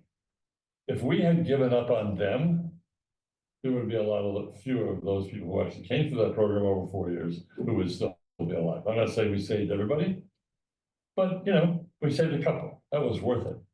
To think that anybody is addicted and has lost their free will is just not accurate. And it is hard to change. Absolutely, it is hard to change. The problem about this is, let's say I'm 18 years old, I was born in January 1st, 2006, and in 7 years, I decide to want to smoke cigarettes in Newton, and I can't. And that's insane to me. How can you tell me as an adult that I don't have a right to smoke cigarettes? It just doesn't make any sense if I choose to do that. I want to know what we are doing about education in schools right now in Newton. I want to know how much money we're spending on education programs about smoking in Newton schools. I want to know how much money it's going to cost us to implement this, because it says we are going to have to pay for the signage and everything that's going to go in the stores. You don't expect the stores to pay for the signage. So how much is that going to be? And why can't we? There says clearly in this program, we pay for this. And I want to know why we aren't taking money right now and going into schools. And if we don't think those programs are worth it, get all these psychiatrists and psychologists who know how to help people change their minds, particularly young people, to create honest programs in the schools that give people the choice. And there will be kids who will say, I don't care, I'm going to smoke. They are going to say, I don't care, and I'm going to smoke, whether this law is in existence or not. I just think the notion that people who support this think it's okay once a person has turned 21, that you can all of a sudden continue to tell them what they can and cannot do in their personal consumption. That's just crazy to me. But mostly it's like, this isn't changing kids. The law is, it's almost like the MBTA threatening us with taking away other state money if we don't do the MBTA Communities Act program. This is all stick and no carrot. We're in the programs that go into the schools and say to kids, let's have an honest conversation about specifically cigarettes and other drugs. And until I see that kind of documentation, and if you're telling me that the programs in the schools aren't working right now, and that's why we have to do this, then I would say shame on us. I could go on with this little rant, but you don't want to hear it, and I'm done with my time. Thank you very much. Thank you, Councilor Brown. Councilor Ridley. Thank you, Chair. Yeah, a few comments first. Just want to say, my colleague from Ward 2, Susan Albright, Councilor Albright, we might disagree on this issue, but I know she's coming at it from a good intention. I know that those that are supporting it are coming at it from a good intention. Zach, I know you're coming at it from a good intention, and in general, Councilor Albright, some other comments were made about her. Since being elected and serving, she has been nothing but a collaborative, wonderful colleague to me, helping me navigate this city. Your experience has been invaluable to me and so many others. And even when we disagree, like we are tonight, we do it all with good intentions. So just want to make that clear for the record on Councilor Albright in particular and others in general as well. On this issue. If I may interrupt quickly, I agree with you completely. Thank you for that. I have no doubt about your intentions. I think there's two parts to this issue. One part that I agree we should be focused on, another part that I don't think we should be focused on. One is the issue of youth use and addiction. That was mentioned since the beginning of the night. That was mentioned many times tonight. And that I think is an important issue to be tackling. Another is adults' choices and freedom. And I do think they are different issues. On the youth use and addiction aspect, that is an issue. That is an issue that I am proud to have been involved in since being a Brookline town meeting member a decade ago. When Brookline was one of the first towns that increased the age first from 18 to 19 to get out of the high schools, and then it increased to 21, and then it went across the state. And that really did start from local initiative. And I do think that was effective in making sure that tobacco use was more limited in schools. I support those efforts. As we heard from the stats tonight, 95% use starts at age 21, 99% starts by 26. So to me, that is the target area. I have 3 little kids. I don't want them growing up with tobacco in the schools. And I think anything we can do to make it harder for young people to get tobacco is something worth investigating. Maybe we shouldn't wait 3 years for the age to go up to 25. Maybe we should just do that this year and make the new restricted age 25, get it off the college campuses. We have BC right here in town. Is that infiltrating the schools? I don't know. We should talk to the Youth Commission, find out from them where are kids getting tobacco and put up additional restrictions in place to make it harder for youth to get it, because that is where use starts. The stats are clear. What is not clear is what a law like this that 20 years from now is going to restrict a 40-year-old, 40 years from now is going to restrict an 80-year-old. What is that going to do for youth use? We don't know. We don't know if it will be helpful at all. What we do know is that it is taking away a choice that adults have. It is taking away a freedom that currently exists from 40-year-olds, from 50-year-olds, from 60-year-olds. And certainly there are instances where it's appropriate for government to do that, but our power to limit is not limitless. We have certain areas where we need to be thoughtful about where government comes in and where it doesn't. And I think that this policy just doesn't address the problem of youth use in a narrow and focused and effective enough way. And it does introduce all sorts of other issues on government overreach. And I do think that hurts the credibility of other things that we want to do where we need that overreach to be used, to be deployed. And I've heard that from other residents that aren't smokers, other residents that have kids, but that just want us to be thoughtful about what we tell adults, 40-year-olds, 50-year-olds, and 60-year-olds, what they can and can't do, because freedom is important. Protecting our youth is also important. I think we can accomplish both of those. I don't think this does that. And that's why I won't be supporting it, despite the good intentions behind it. Councilor Malky.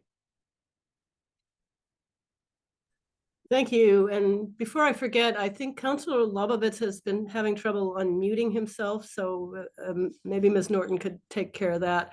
So it's been a long time since we talked about this, the initial time. But, as I said before, I do support it. I think it's really an elegant solution to do it a cohort at a time. The question of free will, when it comes to youth smoking. It's not a fair fight. You've got a very sophisticated industry, as has been, mentioned, going to great lengths to figure out clever ways to hook young people. And it's really telling that the number of people who start smoking after, I believe it's age 26, we were seeing, is vanishingly small. How many rational adults are gonna, at age 26 or 27 think, I'm gonna take up smoking? So I don't feel that we're curtailing the rights of those future people. I think, as I said before, I grew up with smoking parents. I did not have a choice to not be exposed to secondhand cigarette smoke because I was the passenger in the backseat of the car trying to stick my nose out the window and begging my parents not to smoke, but they were just too addicted. My father smoked till the day he died of a heart attack at 78. And my mother managed to quit about 4 years before she died, after being hospitalized for pneumonia. And it was such a unpleasant experience having her chest pounded out that she quit then. But let's not make people go through that. Let's not have this generation of kids be any more tempted than they already are by what the industry is doing and what they see, older, whether it's college students or friends that graduated before them. I think anything we can do to reduce that influence and prevent the industry from hooking a new generation, year after year, we should be doing. Thank you. Thank you, Councilor Naki. Councilor Albrecht? So just a couple of responses. The quote, there's a quote from the policy guideline that I gave you all that says something like, it's nicotine products are highly dangerous no matter the user's age. Combustible tobacco products are the only consumer product that, when used as directed, kills many of its users. So tobacco is not like bubble gum. It is not like soda. It is not like ice cream. It is a product that causes death and disease. So let's try and take tobacco out of the category of things that are God-given rights. There is no God-given right to tobacco. There's no constitutional right to tobacco. We know that the health community knows, we heard from it tonight, thank you for being here, that it causes death and disease. There is no God-given right for tobacco. And there are lots of products that government takes out of the hands of the people because they know that they cause death and destruction. The Marlboro Man that used to be on TV, remember him? The smoking was taken off television. And it wasn't just because they attracted youth, it was because they attracted the whole age range. And that Marlboro Man was, he was attracting everybody. So they took smoking ads off television. As Councillor Humphrey made the statement, we've taken little steps, step at a time, to try and reduce smoking. And this is just one more step along the way. And I did want to respond to because I was surprised about us having to pay for notices. There's no change to the ordinance in that regard. So if we're paying for ordinances for a notice now, I guess we continue to pay for it. Commissioner, do you provide 48-inch notices to convenience stores about preventing underage smoking? So a lot of the notices that are written in the Newton ordinance are actually also in the state law, and those signs are all provided for free basically by the state. In terms of this one, it obviously wouldn't be provided by the state because it's a local ordinance. What I will say is that we have currently have 35 permit holders, and each sign would be, depending on the size, I don't remember what size the ordinance states, at most a few dollars per sign. So it would not add up to a very large amount. Thank you for that. So that would not be a huge expense to provide probably a 9x5, 7, whatever, this size paper, 8.5 by 11, thank you. Thank you. Counselor Humphrey? I wanted to move to amend the date, and I was gonna suggest in my motion, rather than bumping it out by a year, just March 1st. That means that we don't, have to lose almost a whole year on this, and also it gives us several council meetings worth of opportunities in case it's not something we pass on the first go around. So that's my motion, is to amend the date before we do anything else. So that'd be March 1st, 2000 birthday. Thank you. So we do have a Or motion. 2004, sorry. 2004. 3104. Counselor Farrell, you were next. Just quickly, there is some expense, however much it is, we're paying for it. That'll be the one. I just don't understand why we can't, if people feel it's important to have a law that children will understand that it's illegal for them to buy. Why, when they turn 21, why can't they age out? Why are we saying, Council Maliki said, I cannot believe that they're 25 years old will all of a sudden start smoking cigarettes. I kind of think that's probably true. Why does it have to be a limit that can't age out? When you become 21, do what you want, you're an adult. But even at that, I just don't understand how this program works. When we talk about the masterful minds of the tobacco industry, why aren't we smart enough to create programs that will counter that in schools? If we're not smart enough, then we are in trouble. There's got to be a way we can talk to kids honestly and openly and tell them about the dangers of smoking. Thank you. Counselor Oliver. Great, thank you. So I was actually quoted twice tonight. Yeah. I'm the guy who said, I'm the ban counselor. I'm also the counselor who said, I can't think of one positive use for this substance. Doesn't exist. Agree. I've also heard multiple couple in this room say, wow, it's really hard to quit.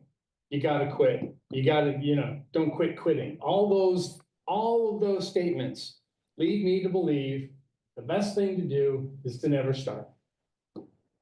Right? I agree. Okay. So here's a step we can take to help people never start. I don't know about anybody else in here, but most of the people in this room are parents. I've sat down with my son. He and I have had that conversation. I don't know if it's gonna stick, but smoking's silly. It's a bad idea. It's a bad idea. It doesn't make you healthier. All it might do 30 years down the road is put you in the hospital and, force you to quit. Good luck. It takes 8 times to quit? Something like that. I'm the ban guy. But let's ban this. There's nothing good that comes from this. Sorry if that sounds oversimplified, because this is not easy. We are removing, it's not a right. It's not free will, because at the end of the day, if someone is set on smoking, they'll get around this. God knows there'll be supply, right? I think Councilor Humphrey's right. This is going to be a battle. These companies aren't going away. They're not going to give up their profits. They have shareholders. I hate I hate the fact that that's the way it works, but it works like that. That said, we should take this step. That is my opinion. I'm afraid that I've made up my mind on that one. Thank you. Councilor Farrell. Just a question, don't we already have that in the law that says if you're under 21 years of age, you can't go to a store and buy cigarettes? Sure. So what's the difference for this? Now we're saying, and by the way, moving forward, if once you hit 21, you still can't do it. And that is objectionable. There's some. That is Abstract, like, Congratulations. crux of the debate. based on nothing. And I would say, Councilor Oliver, you've done a very good job with your son, because I know when I tried to convince him to start smoking. he resisted. So, Well, thank you for putting me to the test. Okay, so we do have a motion on the floor. Let me just try to summarize some of what we heard. I know there were some folks who expressed an interest in moving the date out to be effective to individuals born after January 1st, 05.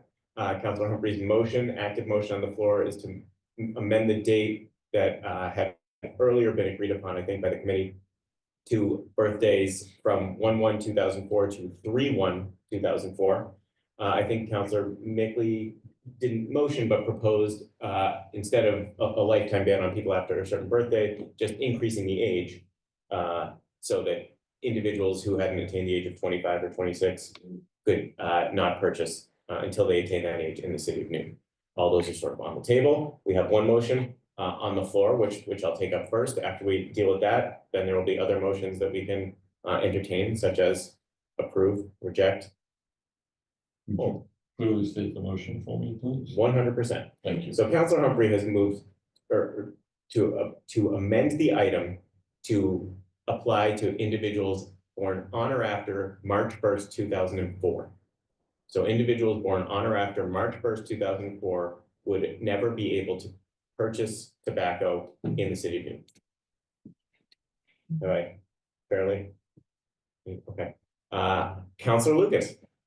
Thank you again. I wish Councilor Humphrey would have gone to January 1st of next year, but March 1st is fine. It allows those who are 21 now to still continue to purchase tobacco products in Newton. So I wish he would have gone further, but this will have to do in committee. Thank you. Thank you, Councilor Maliki. I support March 1. I meant to propose that myself and I forgot. So thank you to Councilor Humphrey for doing that. I don't want to lose a whole year either. And you know, I'll just remind folks, it's purely a policy decision what date we choose. If the council wants to move the date forward, backward in age, it's purely a policy decision. So I take Councilor Lucas's point that he doesn't want to take away privileges from individuals who have already been granted them in the city of Newton, but it is within the legal authority of the city council to do that. So Councilor Maliki has essentially seconded the motion unnecessarily, but vociferously. I see no other comments. So if you vote yes, that is a vote to amend the item to apply to individuals born on or after March 1st, 2004. Subsequent to that, there will be an opportunity to vote the whole item up or down. So this is just whether to amend the item that is before us and the draft ordinance that we have seen in the packet from the legal department. Okay? Everyone understand where we're at? Councilor Lovovitz, are you able to speak now? Yes. Thank you. And I apologize if there was stuff you were trying to say earlier and we didn't get to. I was unaware that you're having trouble unmuting. All right, all those in favor of amending the item to be applicable to March 1st, 2004, please say aye. Aye. Aye. I think that was 4. Okay, those opposed? Aye. Opposed. 2 opposed. Any abstentions? I'll abstain. So 4 to 2 to 1 passes. The item before us is now a smoking ban, a tobacco purchase ban on individuals born on or after March 1st, 2004. Everybody's on board with that? Move approval. Councilor Humphrey has moved approval. Any discussion on that motion? Okay. Sorry. Councilor Nathan? Yes, what would be the appropriate time for a different age restriction?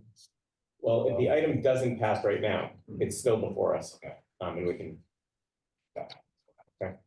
All right, so if the motion for approval fails, the item's still before us. No, because it would be a denial to the city council as a whole. Don't we have to make a motion to do that? No, I'd have to move, well, I'd have to reconsider the item. Okay, do you want to hold this motion and let him? No, take a vote, okay. All right. So the appropriate time would have been 2 minutes ago. 2 minutes ago, okay. To answer your question, yep. Yep. And the appropriate time to be born would have been before 2004 if you're looking to, okay. Motion on the floor is to approve the item as amended, which is again, March 1st, 2004. All those in favor of approving the item why don't we do raise of hands, we can get a roll call here. Who's in favor of approving the item? Yeah, 1, 2, 3, 4, 5, right? Malachi, Lobovitz, Oliver, Humphrey, Brinsman. Yeah. Okay, those opposed? Carol Mickley? And no abstentions. Councilor Baker absent. Okay, so the item is approved 5-2 with a March 1st, 2004 date. Thank you. Okay, thank you everyone on that item. We have 2 last items. So don't anyone run off yet. Item 206-24, and thank you to folks who commented on that. Appreciate you guys sitting through a long meeting. I know you all feel that it was worthwhile and entertaining and you enjoyed it as well. But we do thank you for staying as long as you did. And I promise the next item is going to be equally as riveting. It's a good one.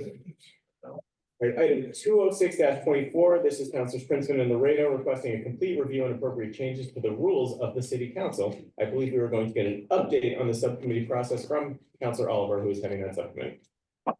And he will be brief.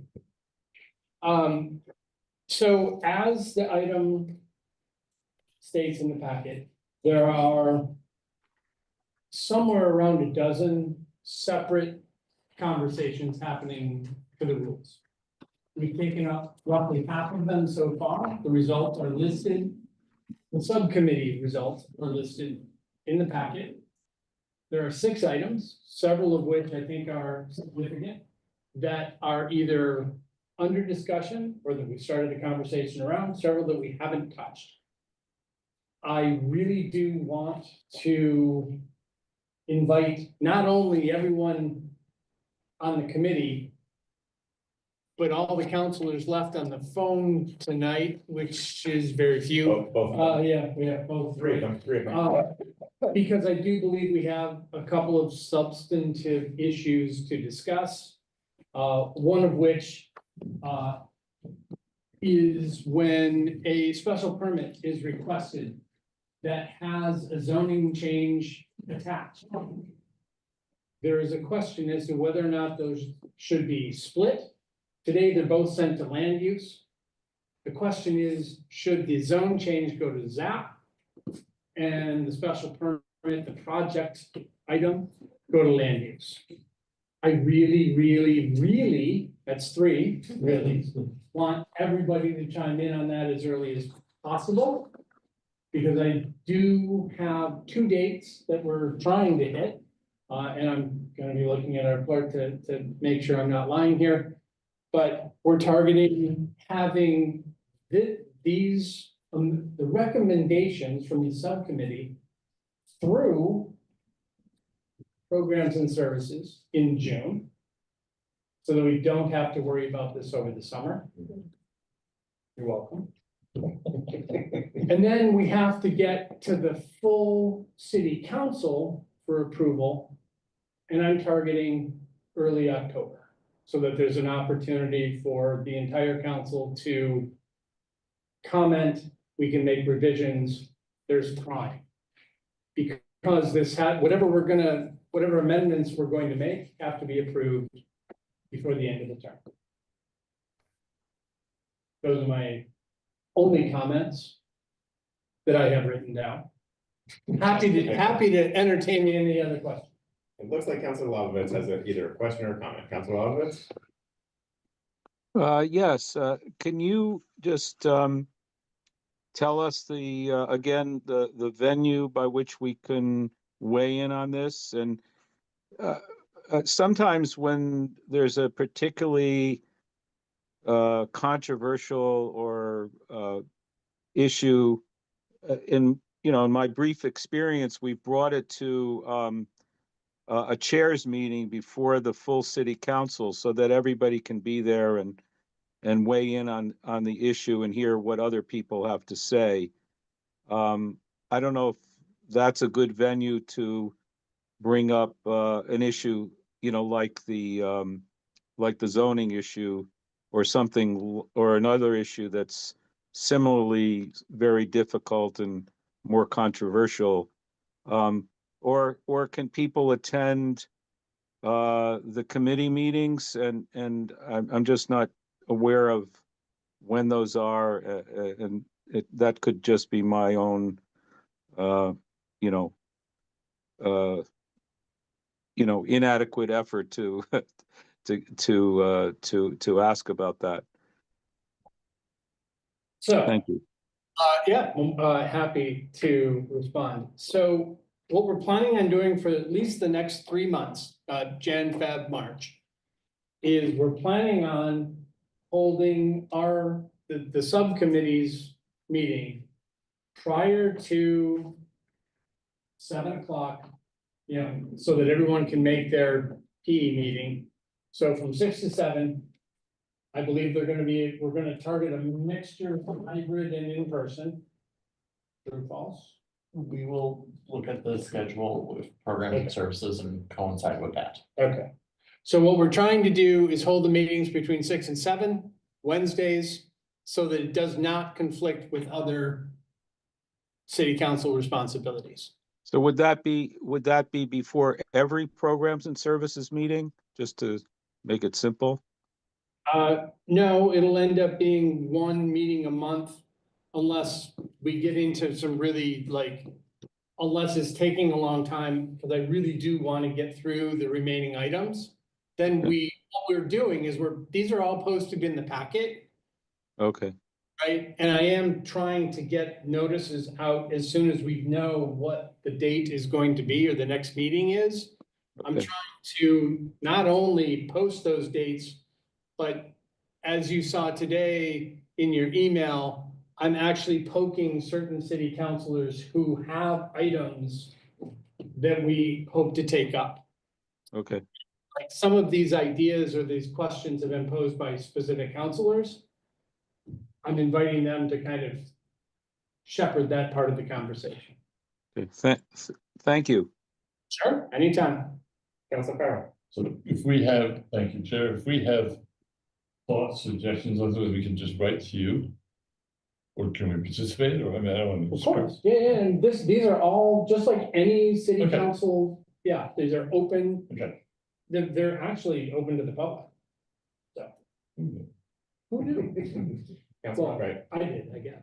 So would it be possible on this zoning land use one for someone who wants the switch, and someone who doesn't want the switch to be available to say pros and cons of doing it or not doing it? Yes, and that is in part what I'm trying to facilitate, Okay. right? Because the email I sent around today, I was asking for the folks who basically put the question in front of the rules subcommittee when they would be ready to speak to that item, or, if there's materials to create.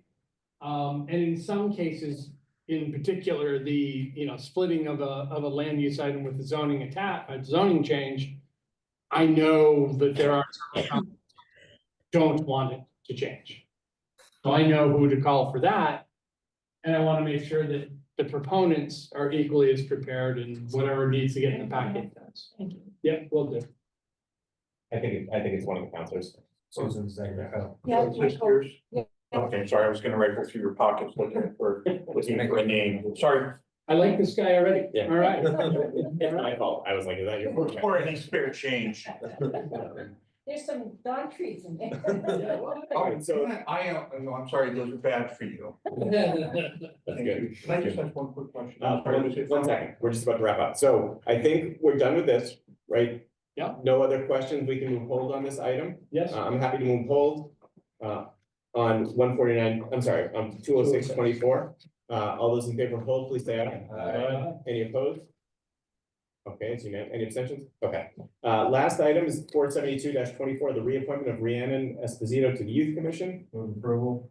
Councilor Humphries moved approval. Any discussion? All those in favor, please say aye. Aye. Aye. Any opposed? Any abstentions? And that concludes us. With that, motion to adjourn. Great, all those in favor? Great. We are adjourned. Thank you all very much tonight. Have a good night, everyone. Good night. Thank you.